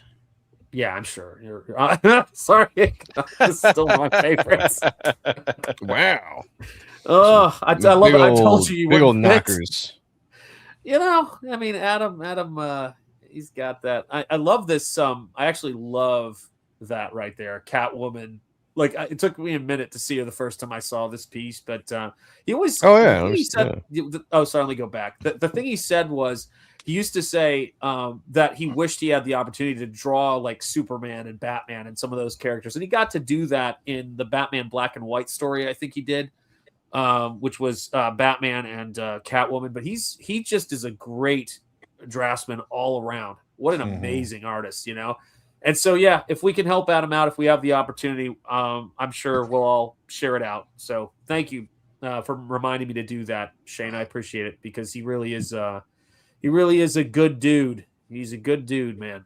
So, yeah. And so go ahead, Shane, if you had. No. So another big news you said you wanted to talk about is the 1,000 layoffs Disney's doing, 1,000 employees. I saw somebody in the chat saying it might get up to 4,000. Wow. And it's already claimed some really big heads at Marvel. I did a short video about it, breaking it down. It'll be up tomorrow, but I'm ready to talk about it if you guys are. It's here. It's up. It's ready to rock. Let's go. Did you have a screen you wanted to share as opposed to this one? Or are you fine with? I'm looking for an article. See, it's not that bad if they started from the top and then work their way down, but they always start from the bottom and they work their way up. And it's the fucking Deadline, executives. I'll read this while you're looking that up, Shane. Marvel has been impacted by today's Disney layoffs. Affected by the staff reductions are both the offices of Marvel Entertainment in New York and Marvel Studios in Burbank. Sources said about 8% of the workforce has been let go, I hear. There are layoffs in most departments, including film and television production, comics, franchise, finance, legal, as well as visual development. The cuts in the visual development area are said to have been significant, with Marvel Studios retaining a small team to oversee the hiring of artists on a project-by-project basis who will be outside contractors going forward. So there you go. Josh D'Amaro, CEO of Marvel's parent company Disney, this morning confirmed that up to 1,000 employees across the company will be laid off, with its streamlined marketing and brand organization taking the brunt of the cuts. So where did you get your article? Where's your article from? Deadline. All right. So I have The Warp, and this was an interesting headline. It's basically the same thing. I'm sorry, the wrap. So Disney's 1,000-person layoff claims entire PR teams specialty divisions. That was an interesting word. Exclusive. Yes. Okay, so layoffs also hit Marvel, whose reduction in workforce is a result of brand's reduced slate. So this is like, I think, where rubber hits the road with this research and development. We're just doing comics that are research and development. Whenever Marvel movies aren't in fashion and people aren't excited about it, then there is no comics division. Yeah. Or it gets reduced. Why do I keep sliding around? I'm moving you around when Why? I wanted you next to the article. I decided I wanted you next to the article. Anyway, so I was working at DC Comics when Warner Brothers did a mass layoff, and yes, I remember an editor I used to work for was Bob Schreck, and they got rid of him, but they also wanted to get rid of him because of internal politics. He basically was gunning for Dan's job for editor-in-chief, and Dan got the job. He had shit-talked him, and basically they fucked with him, like the Frank Miller balloons where you could see through the black boxes. That was internally done so he could get fired. But anyways, the way usually these corporate layoffs go is they want to lay off people over the entire division, like everything, like every little like sub company of Disney or Warner Brothers, right? So they share the loss.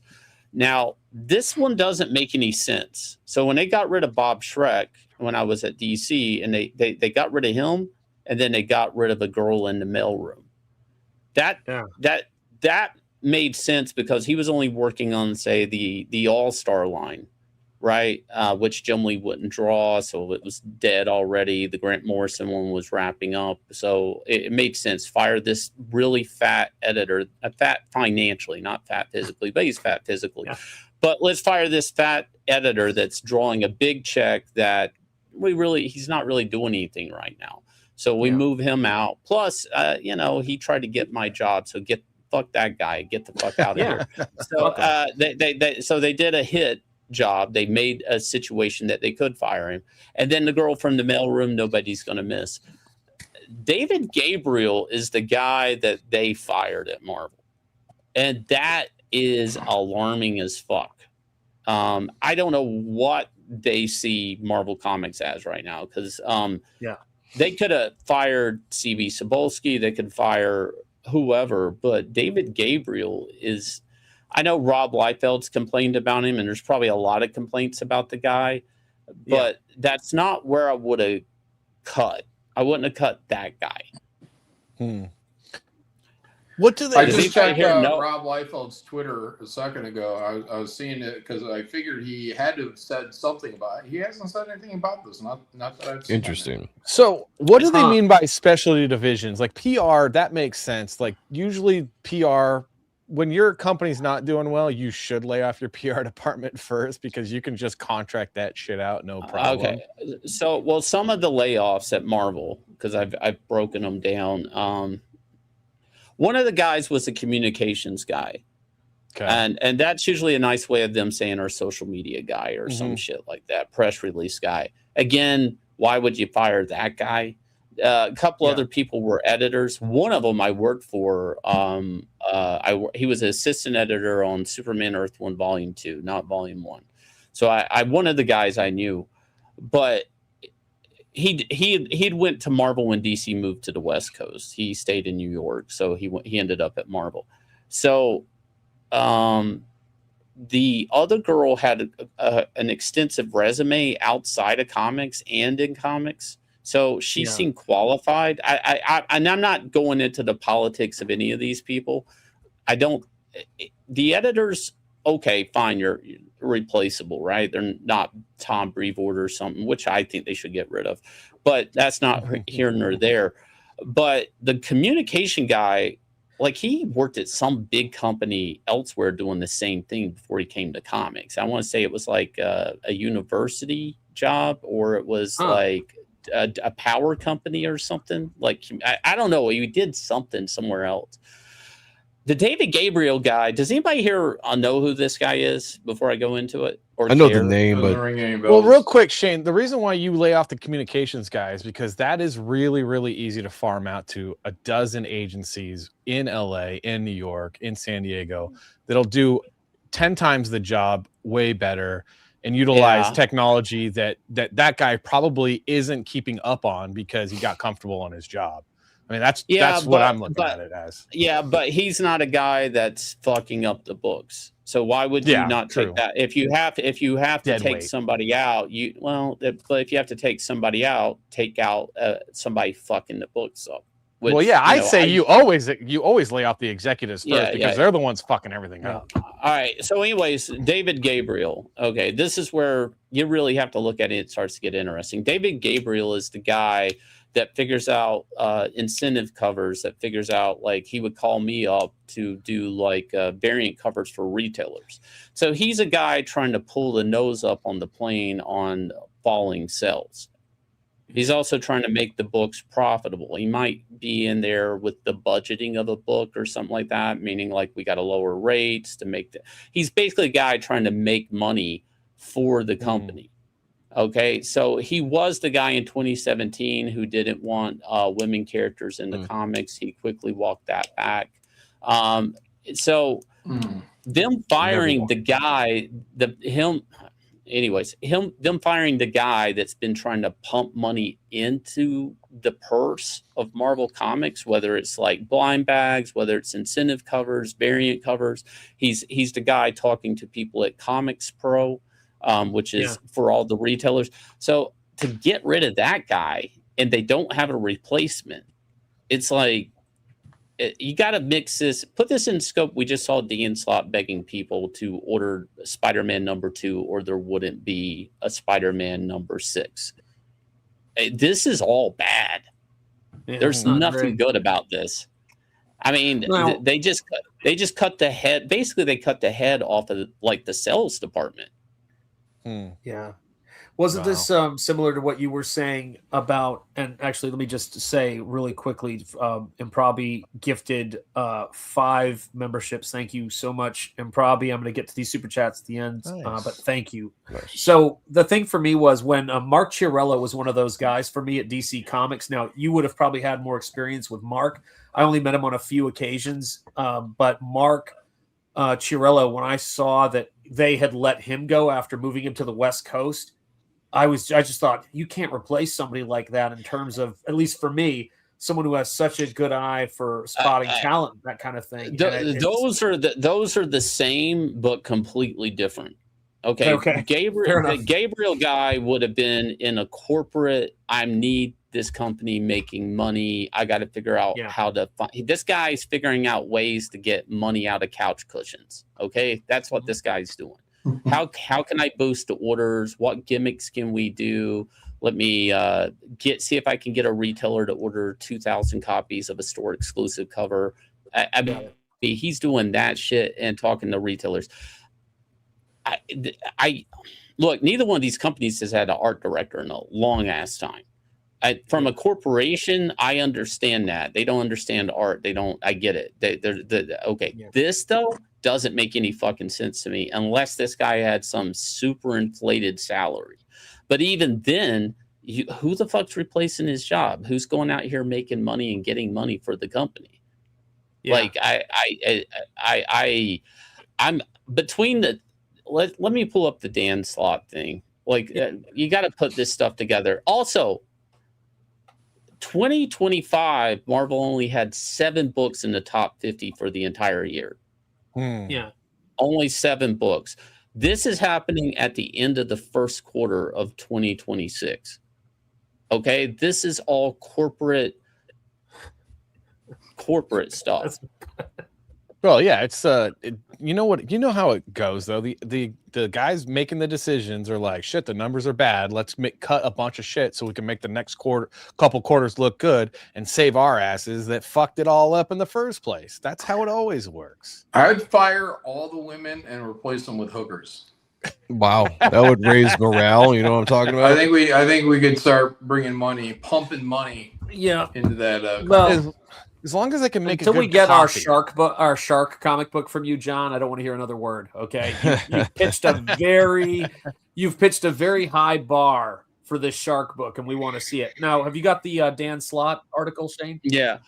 No, it's not an article. It's a video. So this video okay. got quickly deleted off of Twitter, and I was able to download it. So this video, here it is. they tried to get rid of it. I shared the video. Yeah. So I couldn't see it. Hang on a second. Come on, add the stage. There we go. Reader, okay. And you. All right, I'm gonna go back to the beginning.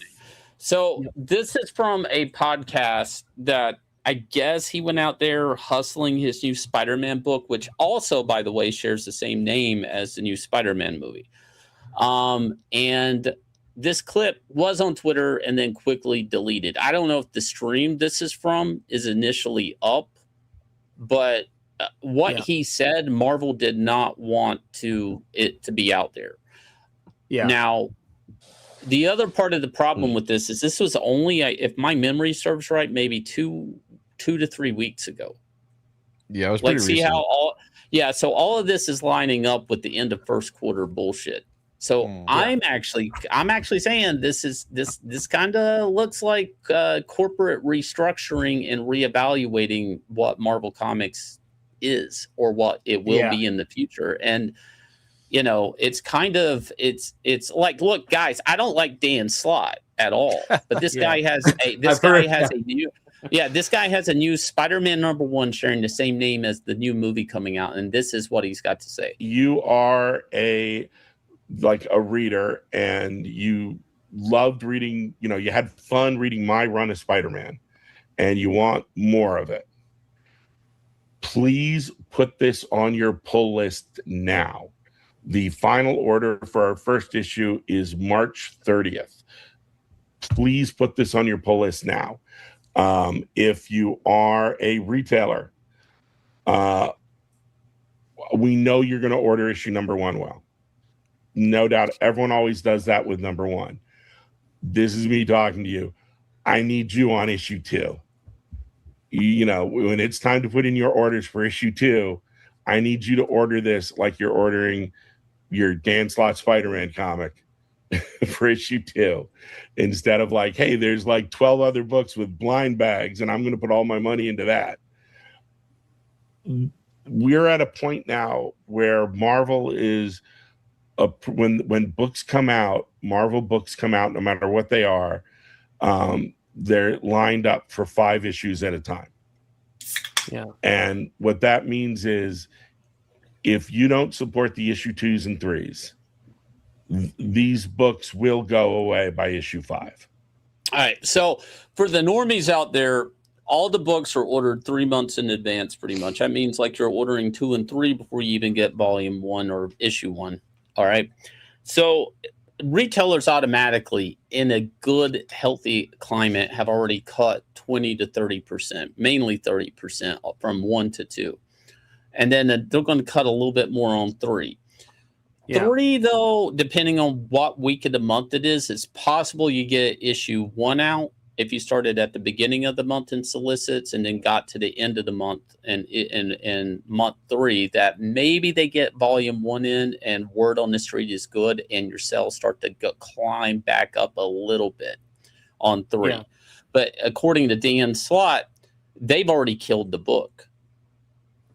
If I'm to take everything at his word, and I do take him at it, literally, because this video got yeeted from the internet, it yanked, is he is basically telling you like they're in a sink or swim situation in their publishing. Yeah. And then you look at these layoffs. I understand the comms guy, I understand the editor, sure, they're replaceable. Or better yet, some of them were actual editors, not assistant editors. So that just means an assistant editor is going to do their workload there for a little while until they prove themselves to be an editor. So there's some financial savings there. But Gabriel is a guy trying to actually get people to up their orders. Yeah. Like if they get rid of that guy and there's no actual replacement, no guy that actually retailers, or I mean, he's in retail. He's probably talking to retailers, you know, having friends parties, whatever, like group talk. I don't know. Like he's got relationships that are very valuable to the retail system for Marvel, and they just got rid of him. How much influence does Disney have on Marvel now? Not studios, but like Marvel, the publishing wing. So every time all the years I had ever worked for Marvel, which I did very little work, mainly cover work, I would always have to sign an updated work for hire agreement. And the last one I worked on that they made me sign, it got very technical that I never drew an actor, that I never referenced an actor. And that's when I was like, okay, this is studio bullshit. This is like, I've never heard anybody say don't reference an actor for drawing something.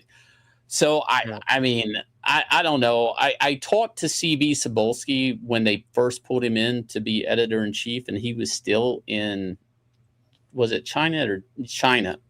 Somewhere over there, yeah.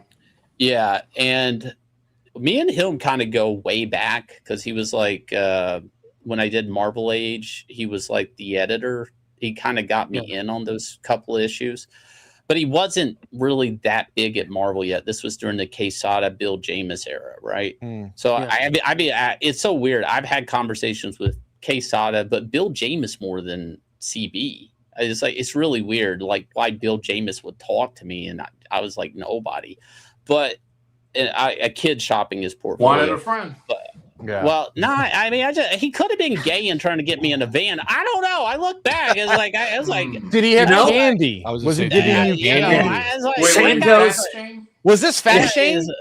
He had a Fat leather Shane couch had in his game. office, John, he had a leather couch in his office, and he said, this won't pay any money today, but it's possible, In his defense, it'll lead to. Yeah. In his defense, his chaps matched the sofa. Shane, his chaps matched the sofa. So when I was talking to CB, back to the point, when I was talking to CB was actually really gung-ho with this move of him coming in as editor-in-chief, and he actually was like, yeah, I even had phone calls with him. Like, CB was like, I want to get back to it be equal writers, equal artists. I want to get back to good comics. Like, and I was like, all right, man, gun ho, way to go. And he was having like Zoom calls with retailers because he couldn't get out of the country. Like, you can't just go into China, communist China, and live there and do business there and then say, I got to run out. Like, you basically have to go through ways to get your money and assets out of the country and all that shit. So there was a time he was actually editor-in-chief at Marvel, but was nowhere in the building. Nowhere in the time zone. So, like, to see him get there and nothing change, I'm like, is it the influence of the studio? Is it not? Like, it's like everything he said he wanted Marvel to be to me, he never did. Yeah. I've never seen that change. There's that Seth Rogen show, I think it's called Studio. It's funny because it's the same thing. It's like your day one thing. Yeah, I just want to make great movies. I want it to be about art. But in order for him to get the job, he had to make the Kool-Aid Man movie. Yeah. If you guys haven't seen that show yet, you should check it out. It's called The Studio. The Studio. So it's actually funny if you like movies and have any interest, I guess, on any level of actual movie making. It pokes a lot of fun at stuff. Yeah, I just wonder like how involved Disney is, and it feels like they're super involved now in Marvel because the moves they keep making make me feel like they are making decisions based all around the money and the movies, because they bought Marvel because they wanted IPs. They don't give a shit about the comics. They want IPs to do video games, to do movies. And they are going to look at comics as like, we're going to put this with fucking consumer products. This is stuff we make in China. And then we sell you the slop because we're going to keep producing this IP shit. So I go into that a lot in my video tomorrow. Everybody go check it out. But one thing that's an important key to this and answering your question is there used to be a brain trust. What are we laughing about? John, look, someone put the thing in here. John looks like he's Sorry, phoning in Shane, from a holding all the cell. attention wasn't on you. Look, people are Shane. concerned about your good friend John because he's in a holding cell right now, Shane. You know, I'm just saying, if people can't express their concern. You guys can look up the whole brain trust that the Marvel guys that used to be involved with the movies, and then Kevin Feige getting rid of it. Well, yeah, I mean, this is the same thing that happens at Pixar, but that's the thing. You look at people like John Lasseter was fired from Disney. He starts Pixar, turns it into something, gets a brain trust. What happens? They find a way to get his ass fired out of there.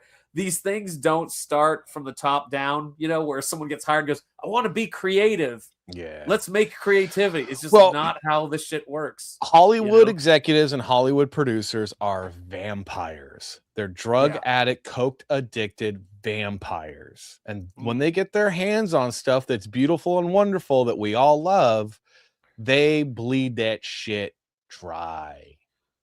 That's why everyone's gay in Hollywood. Wait, what? Oh, well, once you got to that part, you lost me. But everything else, I was like, is there room for advancement in this cocaine-fueled vampirism? But I guess not. Well, I guess there is, Shanth, but you have to be on the casting couch. Well, no, that's what I said. Once you got to that part, I don't want to do it now. Now they want that my sweet, dreams. tender H-1B visa ass. No, I think they also need, a certain lower age demographic would be my guess. But I mean, I'm just throwing that out there. Yeah. So let me do this, Shane. I want to make sure. Talking to us? What is he doing there? He's got to be muted if he is. I'm actually talking. It's a Yanzi. Okay. Oh, okay. He just texted me. He was texting me. He said, "Go fuck yourself, Shanth." Again, in caps. God, when you're bringing up this Marvel stuff, I was surprised, when they're talking about the studio on the theatrical part of it, where they're laying off a lot of the special effects stuff, and I'm wondering, even though in the article it says this has nothing to do with AI, I really wonder if it does have everything to do with AI going forward. You got Doomsday coming out in December. You got Spider-Man coming out in a couple months. And now you're laying off the special effects department. And I think they're down to 100 people or something, or some crazy number.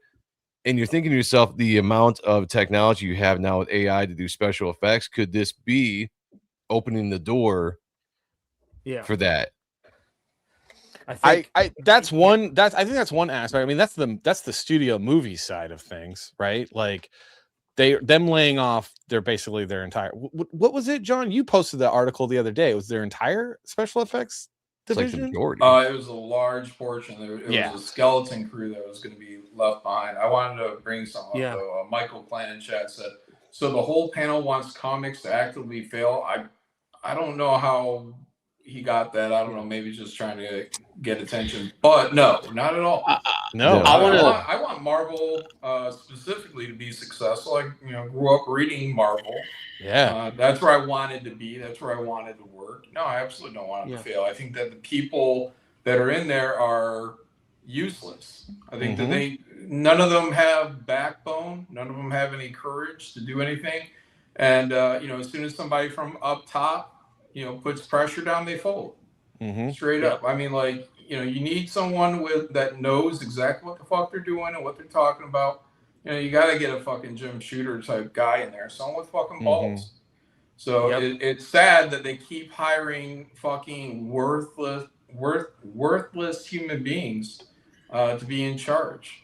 So, I mean, Stevie Cebulski above all, I still scratch my head why this guy was ever put in the industry outside of that he had worked at, what was it, Tokyo Pop? No, Biz. Biz? Yeah. Well, because you know how it is, man. It's corporate America, especially in the studio life. It's fucking Survivor Island. It has nothing to do with skills or ability. It has everything to do with how you can navigate Survivor Island, Big Brother fucking bullshit. That's all it is. All right. I'm gonna call a little bullshit on that. I'm not a big fan of CB, but CB did recognize art. He did recognize one good artist from another. Wait, didn't we have this conversation 2 weeks ago? Yeah, John. He gave me one of my first jobs in comics. Okay. So people get people I'd jobs. I'd like to surprise. He was You the know, he talent saw. coordinator, so Yeah. I'd like to say he did have an eye for talent. If I have to toot my own horn. Well, sure, but you know, that's the kind of what Shane.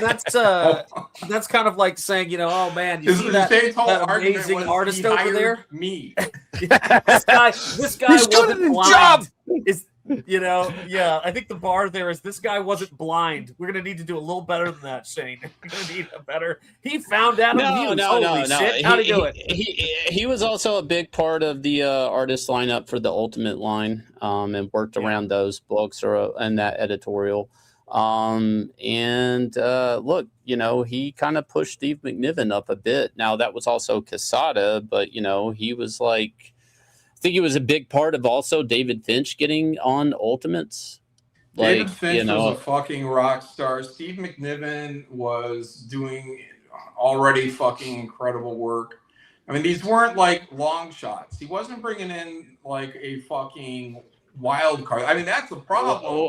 Hang on a minute. People that Marvel started bringing in were people that are already in the industry for 5-10 years, and then or 15, like Dave Finch, and then they call them young guns, like there's some kind of new talent. Like they've been in the industry for 15 fucking years. Like I can look at the sales chart and say, well, that guy does well, that guy does well, that guy. Let's hire them. Wow, I'm a genius.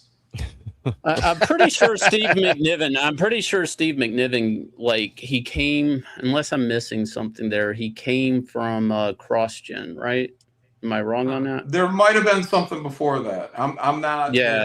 And then McNiven got that Fantastic Four miniseries. I think it was called Four. I think it was real simple, and they kind of blew up from there. And then he's a young gun and whatever. But I mean, I've seen CB when I was in office taking in pages, pushing stuff, pushing people, and pushing artists. I look where he is today and where he was when I knew him and I worked for him are probably two different people. I mean, sure, whatever. But I mean, at the remember same time David, that was happening, he was fucking over aspiring writers from getting work. He was staking their job under a pseudonym when he was told explicitly not to be taking any work from these. I'm not saying he's a great guy. I just said the guy had he's a scumbag. Anyways, back to that comment that the guy in the chat was saying in the chat. Yeah, I guess he's a scumbag for giving me an opportunity. Anyways, the guy in the chat.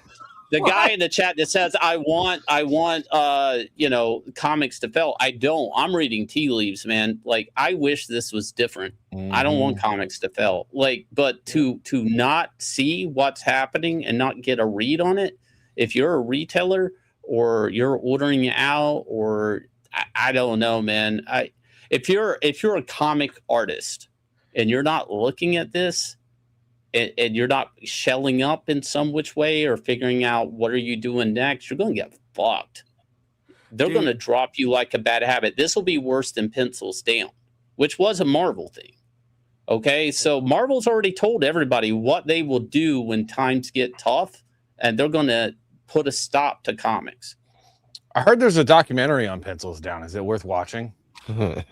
Sure.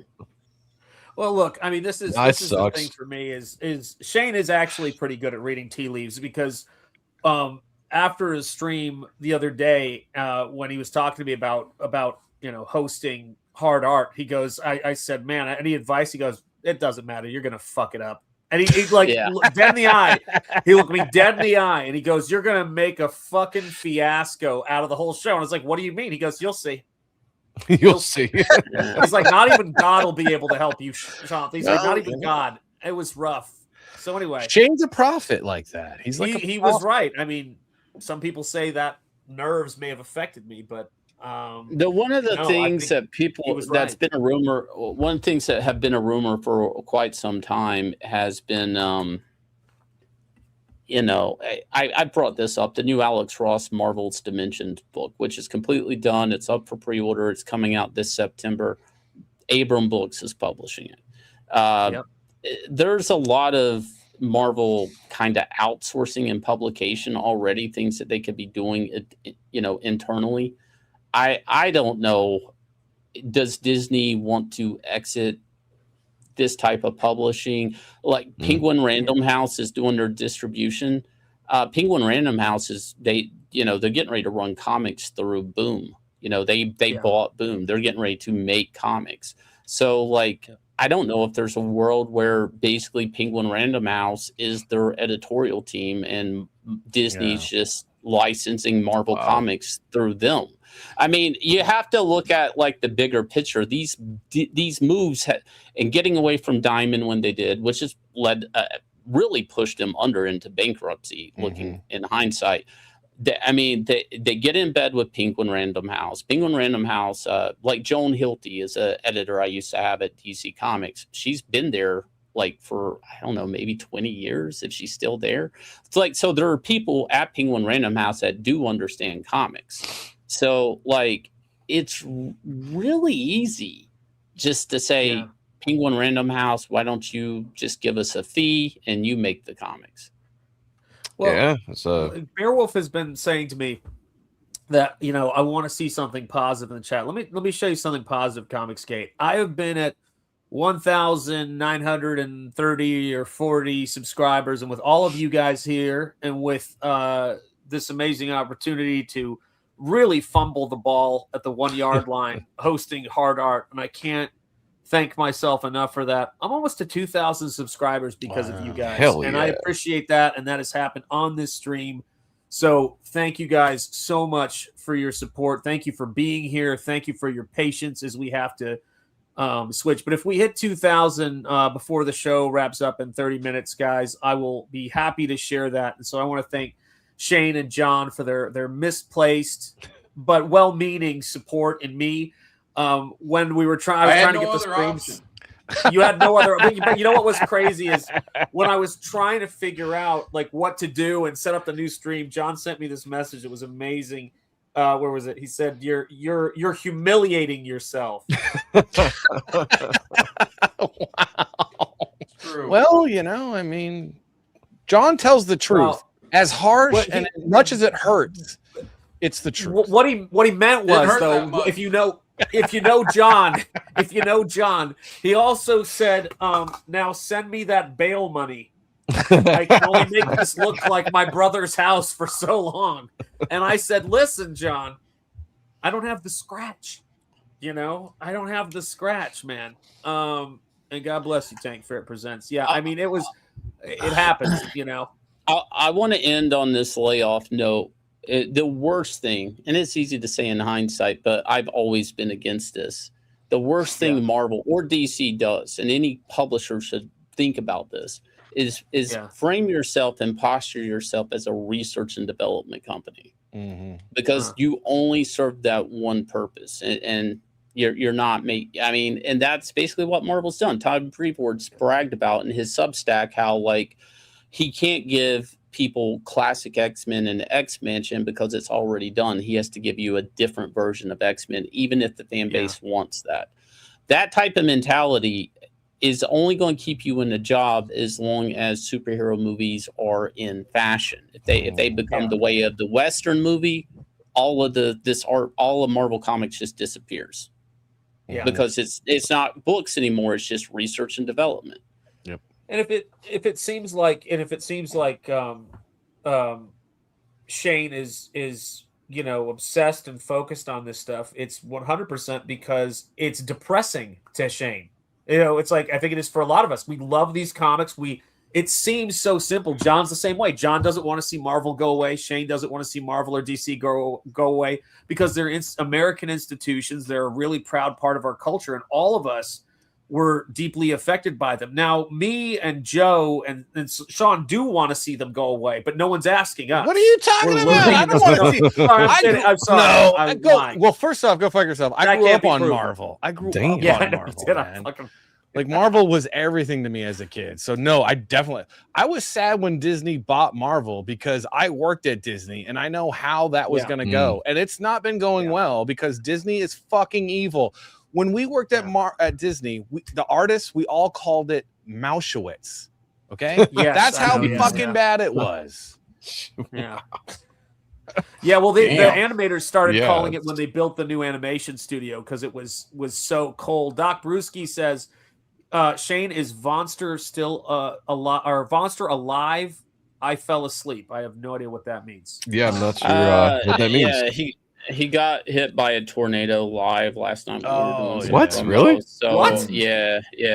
So everybody's trying to upstage my cancer, man. Yeah, and you're surviving of a storm. Well, that was the Malin curse. I mean, you put out a post last night about like everybody be safe or something like that, except for me. Yeah. When it came to the because we've been getting hit pretty bad with weather here in Michigan, and then I was reading that post. I was like, oh, he's giving a shout out to everybody, and it was like, basically everybody would be safe. I'll be the only one being safe, something like that. Yeah. Only caring about John, but that's all right. I get it. I was like, I'm in Michigan too. The one where I said that I would die? Yes. Or I might die? Yeah. Yes. But then you said you were going to be the only one who survived or some shit like that. Yeah. I was like, it doesn't sound like okay. anything I was say. praying No, of for course John. not. You're Of course welcome, not. by the way, John. I prayed for you. Yeah. Survive. In Jesus' name. That's right.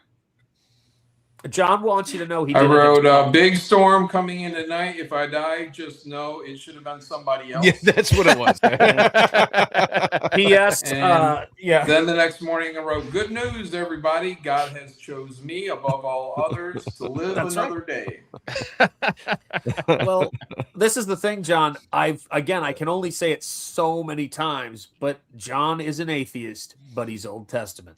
Okay, I know you guys don't understand the nuance in that, but let me get to some of these great super chats and make sure that we get to them. Let's see some of these I missed. Let's see here. Well, this one I'd throw in with this. Remember, for 3 months, Comics in Cahoot says Shane is gay for Godzilla. I am as well, so we'll let that be. Thank you, Eric Winberg, for gifting a Shanthenjetiart membership, guys. Check that out. Your name will be in the credits if you received a membership to this channel during this stream, and do become a member and make sure you're subscribed. We're almost at 2,000 subscribers because of you guys, and also important, watch the shows, watch the streams. I want you guys to enjoy them. Every Sunday we do a show. It's important. Girlfriend Founder Dad, he was Shane's dad too. No, we didn't go there. Rush Militaro says they both worked at carnivals and were the same person, Shane. I don't want to think about it. So I already thought about it. Instant you die, you'll end up like Richard Pryor. So I'm not sure exactly what that was to, but what does that mean? Is Shane listening to music? He is. He can't take our bullshit much longer. This guy doesn't respond. Robbie, thank you for gifting. He's in the zone. He's exercising. Is he listening to Devos? Whip it? What's going on? Probably gifted 5 Shanthenjetiart memberships. Thank you guys again. Your names will be in the credits, so thank you so much for that. Come check out the streams every Sunday. We do a stream, and I'm looking to work more into the rotation. And I'll also be looking for a new job after this evening's performance. Thank you guys so much. Comic Crazy Lingo 89. There's a year. I love that year. Canada, $2, not California. Any of you guys do comic work under the influence? John never has. I can speak for him all the time. He's teetotal. Anyone else ever do comic book art under the influence? Yeah, I smoke and then draw. It's the best way to get in the zone and just cruise. I like to drink. You like to drink? I drew. Yeah. I drew one time high, and I drew the most fucked up drawing ever, and I never did it again. That was it. Maybe I could, but I had a really bad experience. It looked like dog shit, and it was in art school, so I had to sit it in front of the rest of the class. Oh, and so it was a really bad experience. Maybe I could draw high now, but I don't think so. Yeah, no. I think you could. You got to just relax into it. Not try to be working on something that you're going to present to people. Some people don't do well on weed. So wait, John, what was your of choice? Is just weed? Yeah. Well, I mean, I'll take edibles now. I'll take an edible. Yeah, if I really want to sit down and work for a long period of time, I'll take an edible. But basically, it'll just be weed. But yeah, I also smoked weed when I was younger and tried drawing on it, and it was just a mess. And I think that it's just that I didn't really understand everything at the time, you know? Yeah. Didn't you get high once for? You just start kind of fucking around and smoke a little weed, and then you're like, oh, I can draw high, and I'm actually not bad at it. Didn't you get high for Joe's cover for Reaper Destroyer? Yeah. Yeah, and that thing looks that's a badass cover. It's John's last cover, you know. I mean, he did a fantastic job on it. That cover looks. And he did it all high. Yeah, well, best cover that's graced the Reaper Destroyer cover or title so far. Man. It's been by John. It's beautiful. Yeah, destroyed the competition, which was his goal, and he did it. Experiences. Well, first of all, if cigarettes counted as a drug, which I think they should, I couldn't work without them for over a decade or so. Like that was everything. But I will tell you, most disturbing experience I believe I had was an experience with mushrooms, which is the fact that one time, and I remember doing this like really crazy drawing, so I wanted to see it when I came out of it. Couldn't find anything I drew on. If I had any utensils, so I may have either drawn on a person and they're no longer with us. Oh, jeez. Or I never even did the drawing to begin with, and that was definitely a learning curve experience there. So we've got, let's see here, Shane and John response to the new Alazamat vid. I have no idea what the hell that is. Do you guys know what that is? Or? The rise of the Dungeoneers thing. Oh man, are they on the rise? Are they on the rise? It's a 3-hour-long documentary. I could not make it through the entire thing. Okay, so that so that's fine. It's somebody that desperately wants me to watch it and respond to it, and for that reason, I have not watched it. Yeah, not missing much. Yeah. These failed artists, man, they're terrible people. You know, I mean that guy. Didn't he do like some duck thing? I have no idea. Yeah. The Lasmat dude, though, I mean, that art's not very good at all. But it's always the failed artists, you know, that come after us, you know, because they didn't get the results they wanted. They thought that we would promote them and like the money would pour in. But in truth, it's just that nobody was interested in what they were selling. Mm-hmm. So it's not our job to have any of these people on our show and sell their book for them. They need to be enthusiastic. They need to have talent. I've not seen this person having any talent. But yeah, so to get our attention, I guess now he makes documentaries exposing us. You know, I don't know, it's all fucking faggot shit. Were you interviewed for this? Were you interviewed for this documentary? No. Oh. Why? That would have made it better, though. That would have Was made he it better, interviewing though. people for the- Didn't you coin the term? Didn't you actually coin the term? So they didn't interview the guy that coined the term. Yeah. Well, I mean, I wouldn't have given them my time anyways. Maybe they know that. I don't know. So I haven't watched this. Nobody reached out to me on it. I haven't watched it. But somebody sent me a screenshot about this. I guess now is a good enough time to address this. But this is a screenshot from, they sent it to me. This is a screenshot from a live chat of the premiere, I guess.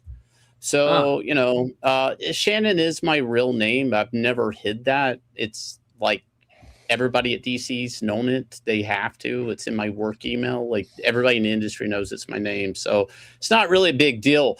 But what I want to point at is down here. And again, I guess this is I'm the bad guy because I had Allie on and she accused me of Fartgate, which in Texas Mofo went back and pointed out I wasn't.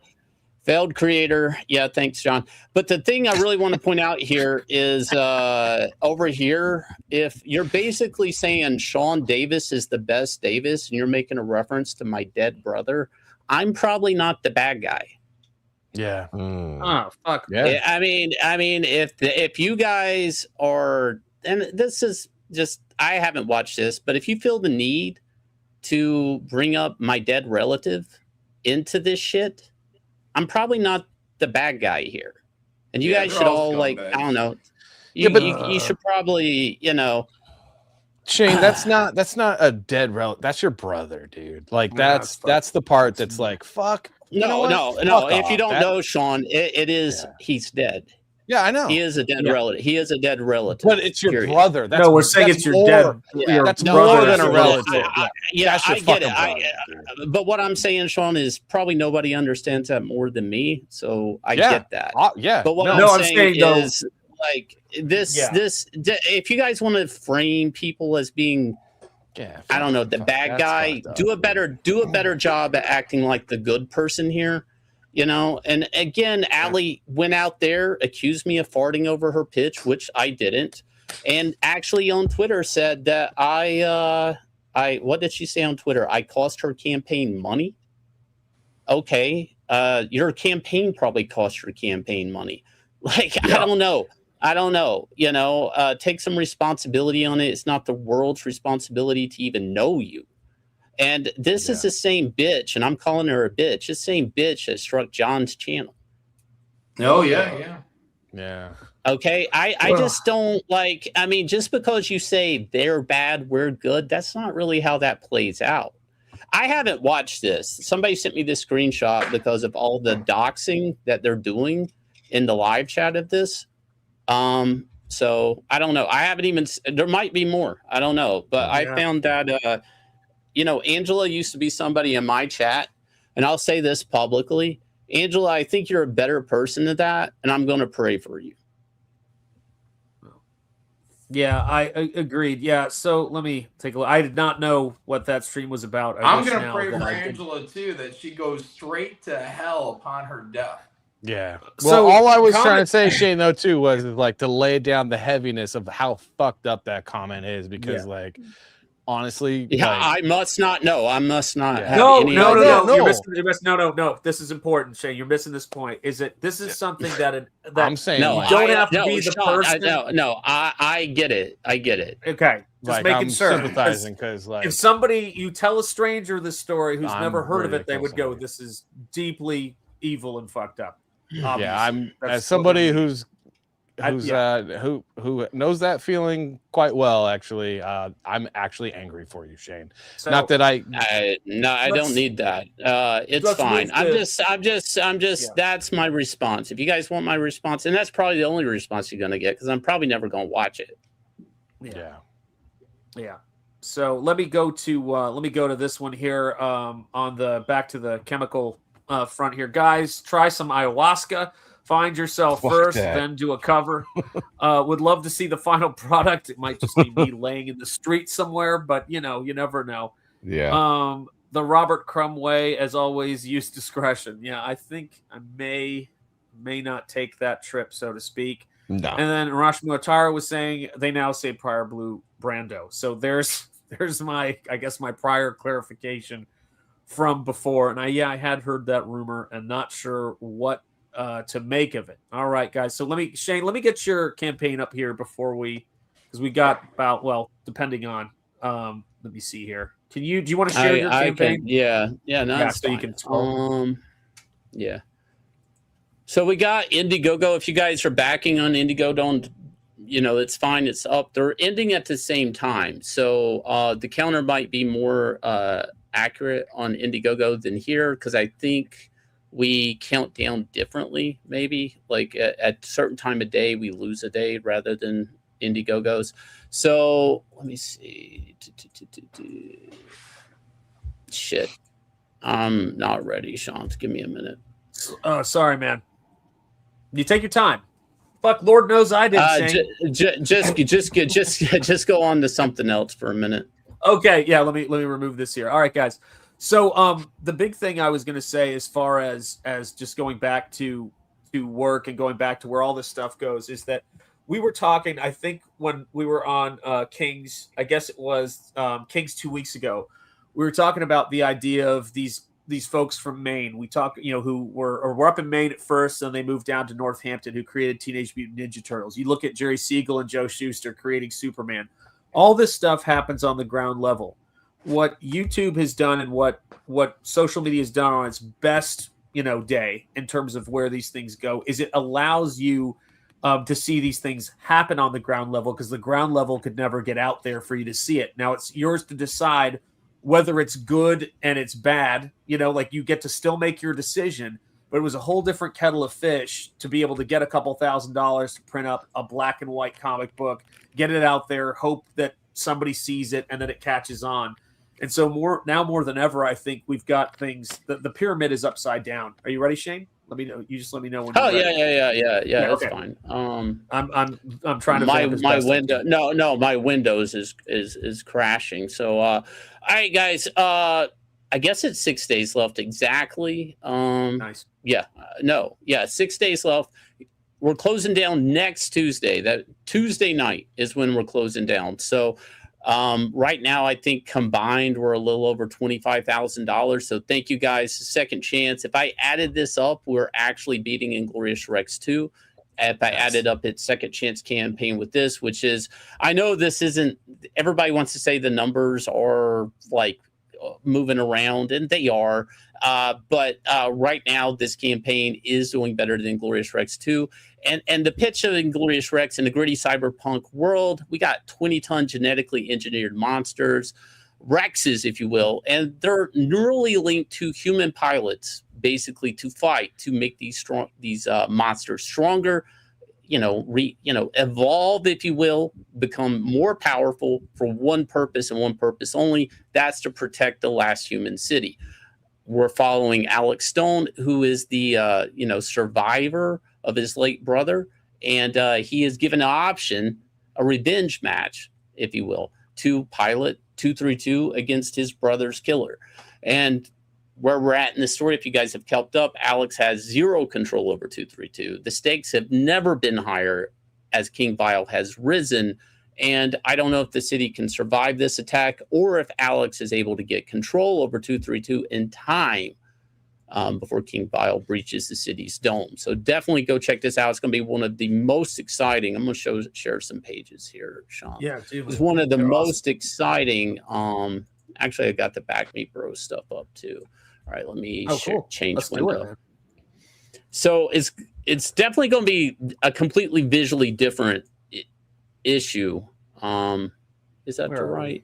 I think this. Okay, this is the right window. Yeah. So all right. So this gives you guys this gives you guys a kind of idea of the size and menace of King Vile. This is Lil T throwing every Rex he's ever engineered, the best of the best at this fucking thing, and he's probably not even going to put a dent in it. This is Terror. We have a story by her drawn in the supplemental by Chris Graves about her, and she's the only Rex that they've ever been able to engineer to fly. The other Rexes, they have basically these wingsuits, if you will, to get from A to B if they have to. So this is more artwork from the book. So we're coming together on this really quick. And to back me, bro. Oh, so how this all this ties together is we are building a crowdfunding site. It's a lot of work. We're in the testing stages, and it's complicated because it has to be a site with a back end that basically anybody can go through. And the idea is for this to be a public site. We will have to go through a beta testing stage. We're trying to get an ETA on it right now, but to be honest, this is the most complicated website that we've ever built. But right now, this is the updated logo. It's going to be either BMB for short. We could go with the arrow, Back Me Bro, or the rocket, but tailing at the bottom. Actually, Matt for the Fans Fest had this idea, the rocket kind of like underscoring Back Me Bro and then tailing off. So, the font I'm happy with. The colors, I'm still trying to decide where I want to go with that. The arrow is an interesting addition down here at H. So we're doing this. We're talking with someone in the chat. They're working on the legal side of it, and we are building the site. All of these things are happening all at the same time while we're fulfilling Anatomic, mind you, and getting ready to go into print with Inglorious Rex 3. So, we already have a lot on our plate. I wish it was going quicker. It's going about as quick as it can right now. And we're throwing money at it to try to get it to work a little bit quicker. But, there's only so much we can do there. So, yeah, ideally, I would like this thing to have been up 2 months ago, and ideally 6 weeks, 2 months. That would be great. But I don't want to launch a site until I know everything works. Like, I'm not going to launch a site. We have to run tests. We have to make sure everything adds to cart. The counters are working right. All of that stuff. You guys will not be backers. You guys will be bros. You're going to have a bro counter on this site. All right. Nice. So how many bros do you have? I got 1,000 bros. Because the whole thing is crowdfunding. Crowdfunding is special. Crowdfunding is special. And you guys, and a lot of people lose sight of that. They're like, why isn't the book already done? Why isn't it just ready to ship? Because you guys are part of making these books possible. So we want to include you guys in the name. We want to include you guys in the counter. You're not just a backer. You're a bro. You're a friend. You're an ally in this culture war and making a difference every comic, every step of the way. Back me, bro. Awesome. Love it. It's fucking fantastic, man. It's great. And Thanks, I can't overstate this too, guys. I mean, and Shane is not lying about how hard he's working, how much he has going on. And I just want to point out the last thing he needs is some fucking jackass fucking around with the stream for 25 minutes of precious time he has. And I don't think that this text thread that John sent me goes far enough, although I can't read most of this on air. But go ahead. Sorry. Continue. Yeah. Tex Murphy says your terms of service should be called the bro code. That's a good idea. I'll run that up in corporate. That's a great idea. Yeah, that's actually a good one. Right. Hey, I gotta say though, Shane, from people like me, like I think that's amazing that you're doing that for the community. Honestly, everyone's gonna owe you a thank you at least. A thank you at least. The only thing I need from everybody is to make it work. Because I'd hate to go through all of this and then we can't get enough funding on the site that we can't pay the utilities on the site. So when the time comes active, I mean, we're going to need people to move over. We're going to offer things that are unique to Indiegogo and Kickstarter, and I think are a very big asset, especially if you have multiple comics. I think the online store part of this is going to benefit everybody, especially if you're trying to sell somebody on volume 3. If you can just buy volume 1 and it ships out and they can decide if they want to buy volume 2 and volume 3. I think that's something that's really going to be a game changer for a lot of you guys that have multiple books or multiple volumes of a series. Yeah. Not that it matters, but I hope I can go exclusive on Back Me Bro. Exclusive. I suggest everybody give people the option where to back you. So that's what I did when I moved people from Nine Lives Comics to our site. They had the option and they eventually migrated over. If you want to offer an exclusive and stuff like that, I think it helps. My fear is if for me personally, if you say, hey, only here or never, some people might pick never. Right. Yeah, but I'm also really good at marketing. I did it for a long time. I will make it work. Make it work. I think most people, Shane, honestly, whatever I offer, I think most people are going to go with never with me. And they just are all so. And I do so. Let's talk about some more amazingly good news. So so we've got Back Me Bro that's coming together, which is incredible. I'd love to say it was a community and team effort, but we know it wasn't. It's Shane and Yancey working. It's all Yancey. It's Yancey and dude. It's all Yancey and dude. It'll me. I have to yell at her. See, that's the problem. Everybody's like, the guys that row the boat. It's like, but I'm the guy beating the drum and the whip. It's like it's a lot of work, guys. A lot of work. And the thing you guys got to remember when he says that, it's a metaphor. I mean, it's happening, but it's also a metaphor. No, I mean, we grow into fetishes, me and her. I mean, that's the thing, man. Keeping it fresh. I mean, the whip is exactly like secret. And the Robin suit was behind him a long time. Oh no! Wow. It's funny too. Like one of my bulbs on my lights on the floor, right? You see I have the green and red. One of them went out, and I was like, "Fuck!" I went to get another colored light bulb, and I screwed in a blue light, and then I almost went live, and I almost hit go live, and then I start seeing residue on the suit from the blue light. abort. You know, abort. Yeah.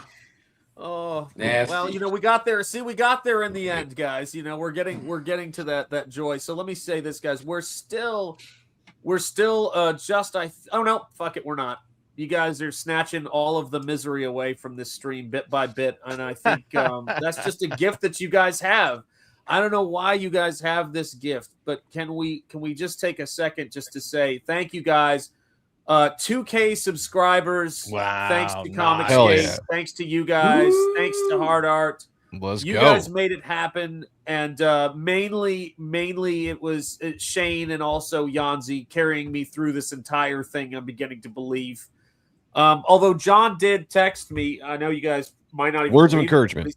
but he said, Shanth, whenever you saw one set of footsteps, Yeah. that's when I was writing you. Oh my Little, gosh. I mean, again, Comic there's Skate is different- great though. Come on. It is great. Yeah, it's great. I got to try to figure out what Fantastic. that means, what John meant. I think it's code for something. But and then Yeah. one more thing. I've It been is. back and forth with my it is.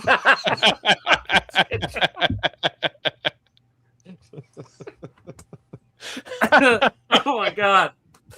Oh, even on the phone, John, I'm defeated. Yeah, John, if you're still wanting to meet up tomorrow, I told you like the in-between spot would be Statesville somewhere. So text me or something like that. If you're Yeah, still I'll on text for you. tomorrow. Maybe something around 3-ish. Yeah. Is that gonna work Yeah. for you? Shane lives about an hour from my brother. Yeah. No, nice. I'm longer than that. I'm way. Oh, I mean, really? Statesville used to be longer. Yeah. Can you do 4 instead? Yeah. Yeah, I gotta we'll be do back something by around 4. 7 because one of my nephews has a game. Okay. yeah, All right. 4 all right, o'clock's all right, fine. all right. Four. All right. Nice. Yeah, we'll Thank you, text or Paranoid whatever. Android. We'll figure out a spot, place. Do it. All right. Yeah. Yeah, I appreciate you, Paranoid Android. Thank you so much, and thank you guys for subscribing to the channel. And let me just say that I've been going back and forth with the printer because the original printer that I've used for all of my books went out of business during the lockdowns. So I wanted to find a place in the States to use that could get in the paper I need and all of the different stuff. So I just got news that they are sending me. I actually paid for them to print it on the actual machines the books are going to be printed on, the Nosfero Art Edition and the Oxidized Edition. So those are on its way. I have a tracking number. And once I approve those, then I'm all set to say, go for it, print these books, let's get rocking and rolling. But it's been a process to get this stuff all sorted out. So thank you guys for your patience. But I will be sharing those on stream very soon, just as soon as I get them.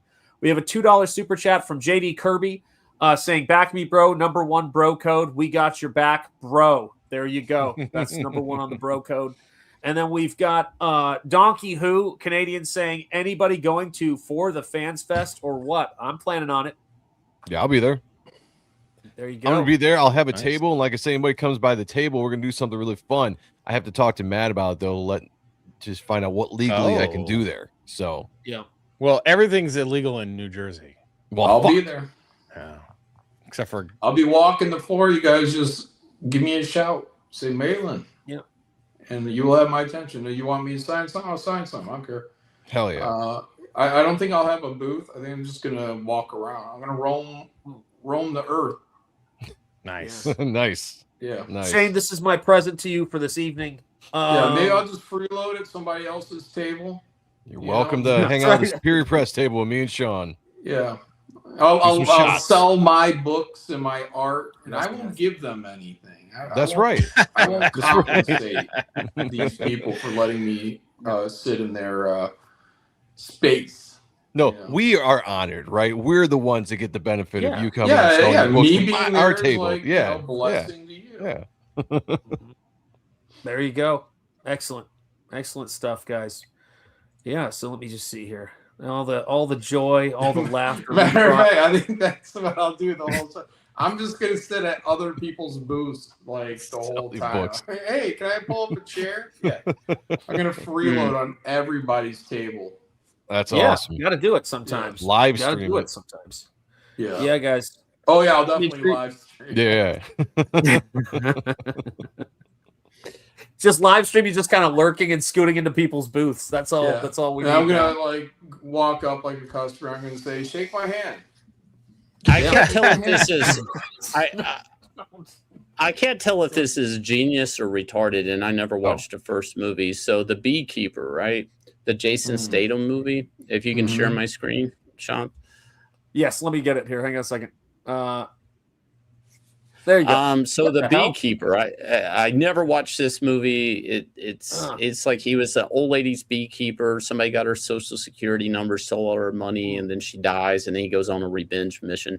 So they're making a sequel, and it says The Beekeeper 2 will follow the Beekeeper society trying to overthrow the U.S. government. Jason Statham also now uses bees to heal his wounds. Huh. What? That sounds like a retarded. Yeah, that sounds like a fucking retarded.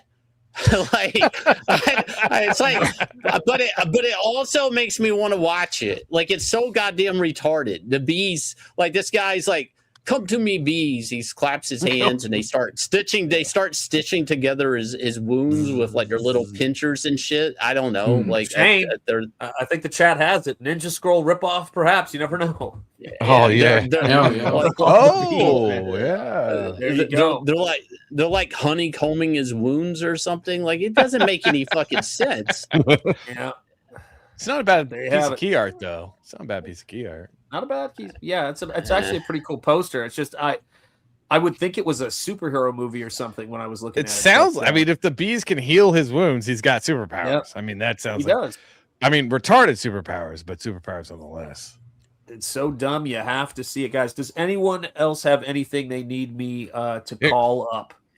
Yes, let's do it. Let me make you big. Hold on a minute. Let the old man figure this make one him out here. big. Hold on. Oh, do it. Make him big. My good friend Bingo. Sean Arendt and I went to the Kalamazoo Comic Con over the weekend, and I found this Hero Illustrated magazine from 1993 with a Dale Keown cover in its original packaging for $10. But I used to have this. I used to have this when I was a kid, and I threw out all of the wizards, all of the heroes, and never had them anymore. So I had to grab this just specifically because of the Dale cover. But that looks awesome. Still in its seal. Look at that. A little beat That's up. awesome, man. I remember that. Who was Hero? Who put out Hero magazine? I can't remember who it is that did it. I just remember there was Hero, there was Wizard, there was another one. Comic scene was fading out at that point, I think. It was gone. I can't remember. Yeah, but this is I believe this was the image that was supposed to be the Pit #2 cover that was changed to the eventually cover that they used. But I think that Dale was saying that this image was supposed to be Pit #2 cover. But yeah, I thought that was pretty badass. I was excited to get it. It was the only thing I bought at the convention. Did get a chance to meet Bart Sears, hung out with him for like a half hour, looked at the original art. How was that? Really cool. He's an awesome dude. Whoa. That there we go. Sorry. The Andy Smith, was went to the Kubert school or whatever. He was what he was teaching. He was teaching at the school at the time. He said that Andy's got a really interesting nickname. No, I mean Andy's a lot older than me. No, he looks young. Bart Sears. No, Bart Sears was gone by then. Like he left. I think Andy was probably like one of his last students, maybe. But like when the teachers I had, just because everybody's gonna now that's a question, is like Adam, Andy, and Joe.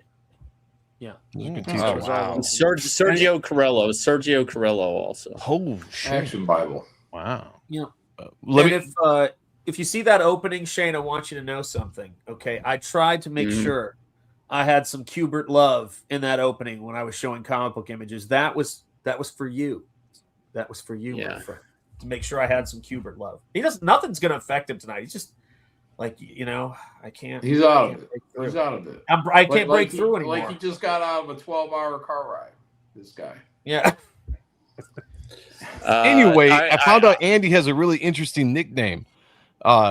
It's Anal Andy. And Bart said it had nothing to do with the art. I'm just saying. But this came from Bart. I mean, he's like, when you see Andy, because we're like, hey, we know Andy Smith. He's like, well, right off the bat, he's like, oh, Anal Andy, and we were like, Anal Andy, and he's like, yeah, he's like, ask him about it sometime. So I still have to ask him about it. he was like, "Here's a hint. It has nothing to do with art." Because we were looking at some of his inks, which were fantastic, by the way. Sounds like it's got something to do with his. I don't want to know. No, I have to text Andy and ask him about that. I keep forgetting, but when I figure it not out, like let y'all anal know. beads. It's it could be. Yeah. I don't want to know. No, I want to know. There's a good chess show if you guys are interested. Remember, there was a chess player. He was accused of cheating by using vibrating anal beads. Yeah. There's the documentary. I think it's on Netflix. It's free. Yeah, Wherever Netflix. it is, it's Netflix or Prime. No shit. It's worth a watch. It's worth a watch. How many? How is Saying it it's one? about Is it? competition and rising and the underdog rising above. I don't like Marty Supreme is a goddamn beautiful movie, John. It I has think nothing you're to gonna do love- with competition. It has nothing to do with Marty Supreme has nothing to do with competition. You're gonna love this documentary, Shane. The guy is the underdog trying to rise above, but he's also just like Marty Supreme, a prick. John thinks I like Marty Supreme because it's I don't know about competition. That's what John thinks. Underdog. It's not about competition. No, it's not about him being the underdog. You don't understand what Marty Supreme is about, John. Do you want me to tell you, John? Do you want me to tell you? Go ahead and say it. Yeah. We got all night. Marty Supreme. No, it's a Marty Supreme is about somebody who is self-centered, who is somebody who can't appreciate anything to the left or right of him, ignores everybody who cares about his financial well-being, his mother, his girlfriend / somebody else's wife. He uses everybody because he just needs to prove to himself that he's the best. And then in the end, when he holds his child, he realizes it's not about himself. Shane, this guy is accused of cheating. He may have actually cheated in some event. There's scandal there. I mean, he's a piece of shit at times. Bit of a troll. Yeah. Bit of a troll. I'm going to need somebody to read this who knows how to read it well. John, you've got this. This is all Sven Negler by Sigur Ros. It's made all that up. You got it. All that accent. I think it's perfect. That was exactly what I think it said. Yeah. Oh my god. Is that so? All right, guys. Let me see. Where are we? Yes, go full screen on me, Shanth. Shanth, go full screen. Okay, I think I know. Let me see. Well, you missed it. You missed it. Man, What do you mean I missed it? What do you mean I missed it? I didn't miss anything. Oh, Sean, look at that. He was all the way up here. He was too all. late. Yeah. You say, Well, hey. I guess I'll just leave it here then. No, the moment passed. God dang it, man! Running things, it ain't all gravy. All right, let me see. What we got here. So we got a couple more. Holy cow! $20 Canadian super chat coming in for that one. By the way, Sveng Ganglar by Sigur Ros. We did our best with it. We did our best to get there, and then we have Shane sees himself and Marty from Hiroshima Ataru. I guess they're looking out by the for way, by the way, Donkey in the chat says the second best movie of the year. Very good, Marty Supreme. Thank you, Donkey. There you go. See, there you have it. We're all united. We're all united together at the end of this thing. All righty. So let me see here. Any other chats? Let me see. Okay, here we go. So, do you guys have anything else to add, or are we all set? We all wrapped up here? Mm-mm. We went a little over, but I don't know. We started late. Doing So good. it's your call. We started You guys late. are We good? started late. Yep. Okay. Angela Curry, when you die, you will be alone. And I want you to recall at that time that I cursed you. I cursed you to hell. Yeah, And that go can't fuck be, yourself. that cannot be undone. Like, you will go to hell. Because I cursed Wow. you. Yeah. Yeah. So, I'm trying to counter that, Angela, by praying for you. You see, There's no counter spell. I really don't think Angela. there's enough prayer, Shane, for John's You will curse. burn in hell. The instant that your heart stops beating, you will be burning in hell, probably excrement. I don't know. Oh boy, it's sad. But if you want to atone, maybe we can talk. Maybe we can find a way for you to apologize to Shane. Are you? And I will remove. This is getting dark. Are you saying what's going to happen to her is what the Talmud teaches happens to Jesus, but doesn't really because burning in excrement for all eternity. Is what will happen to Angela Curry because of what she fucking did to Shane. And really, I don't know. Do I even sounds fair? Remove, sounds fair. Do I even sounds want fair. to remove the curse? Sounds like I'm gonna have to pray harder. You're gonna have to put your back. You're gonna have to put your back into that. Yeah. So one more last thing. Actually, here's what we'll do. We'll do this to kind of wrap things up a little bit here. So Spring Ball Terminal Monstrosity. I knew I was gonna forget to call up something. Spring Ball Terminal Monstrosity is just going to be a beautiful, beautiful comic book with an introduction to not only Spring Ball, not only to his world of Kingsport, but the story has gotten more pages in it now, but more pages to develop this world and this city. And so let me play the trailer real quick here, and hopefully you guys can hear it.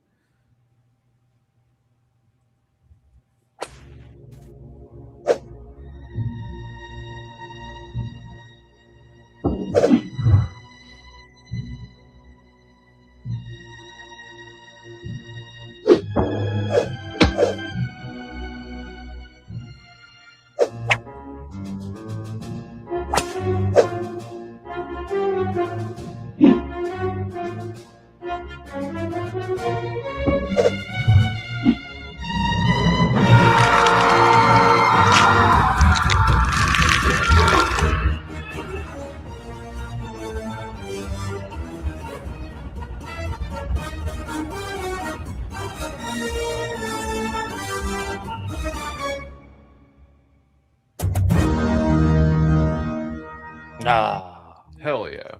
There you guys go. It is no DuckTales, and I do want to make sure I say that the other day I accidentally caught, right as I was going to bed, a John Malin stream and spent probably the next 45 restless minutes with the Gummy Bears theme song stuck in my head. So I want to thank you, John, for that. That's I was unable. It's a great song. You know what it is? It's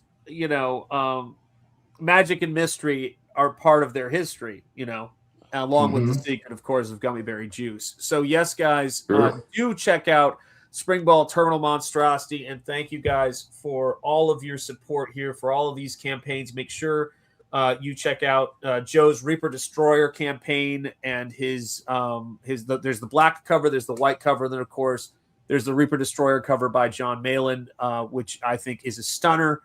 Was aided by performance enhancing drugs for sure, and is one of the finest covers you're probably going to see in Comicsgate. So there you go. Burning and boiling shit for all eternity, Angela. You know why? Because you're a piece of shit. You will be a piece of shit burning in shit. Wow. That is doesn't that like cancel each other out? I mean, like I know it's gonna stink.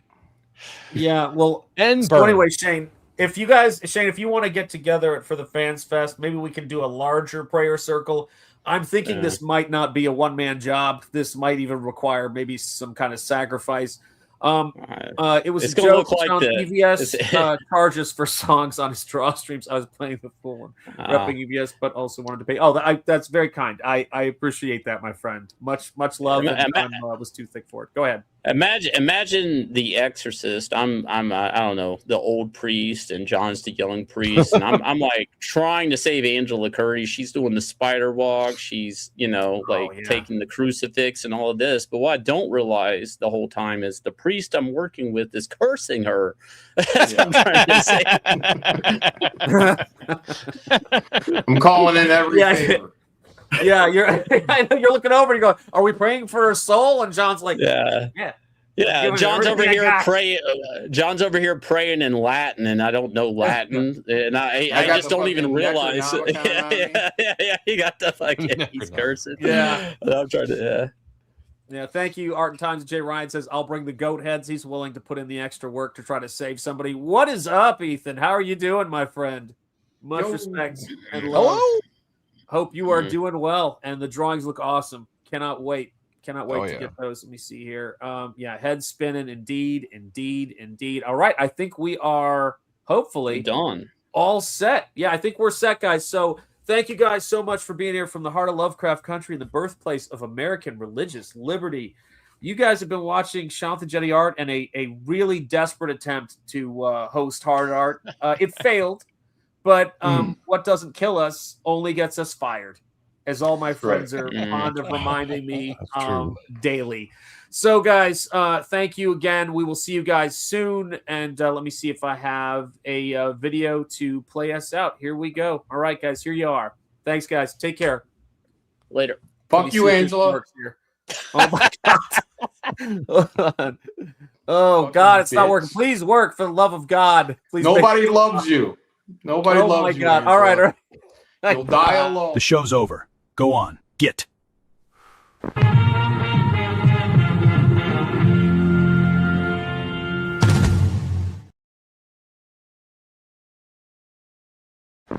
The show's over. Go on. Get.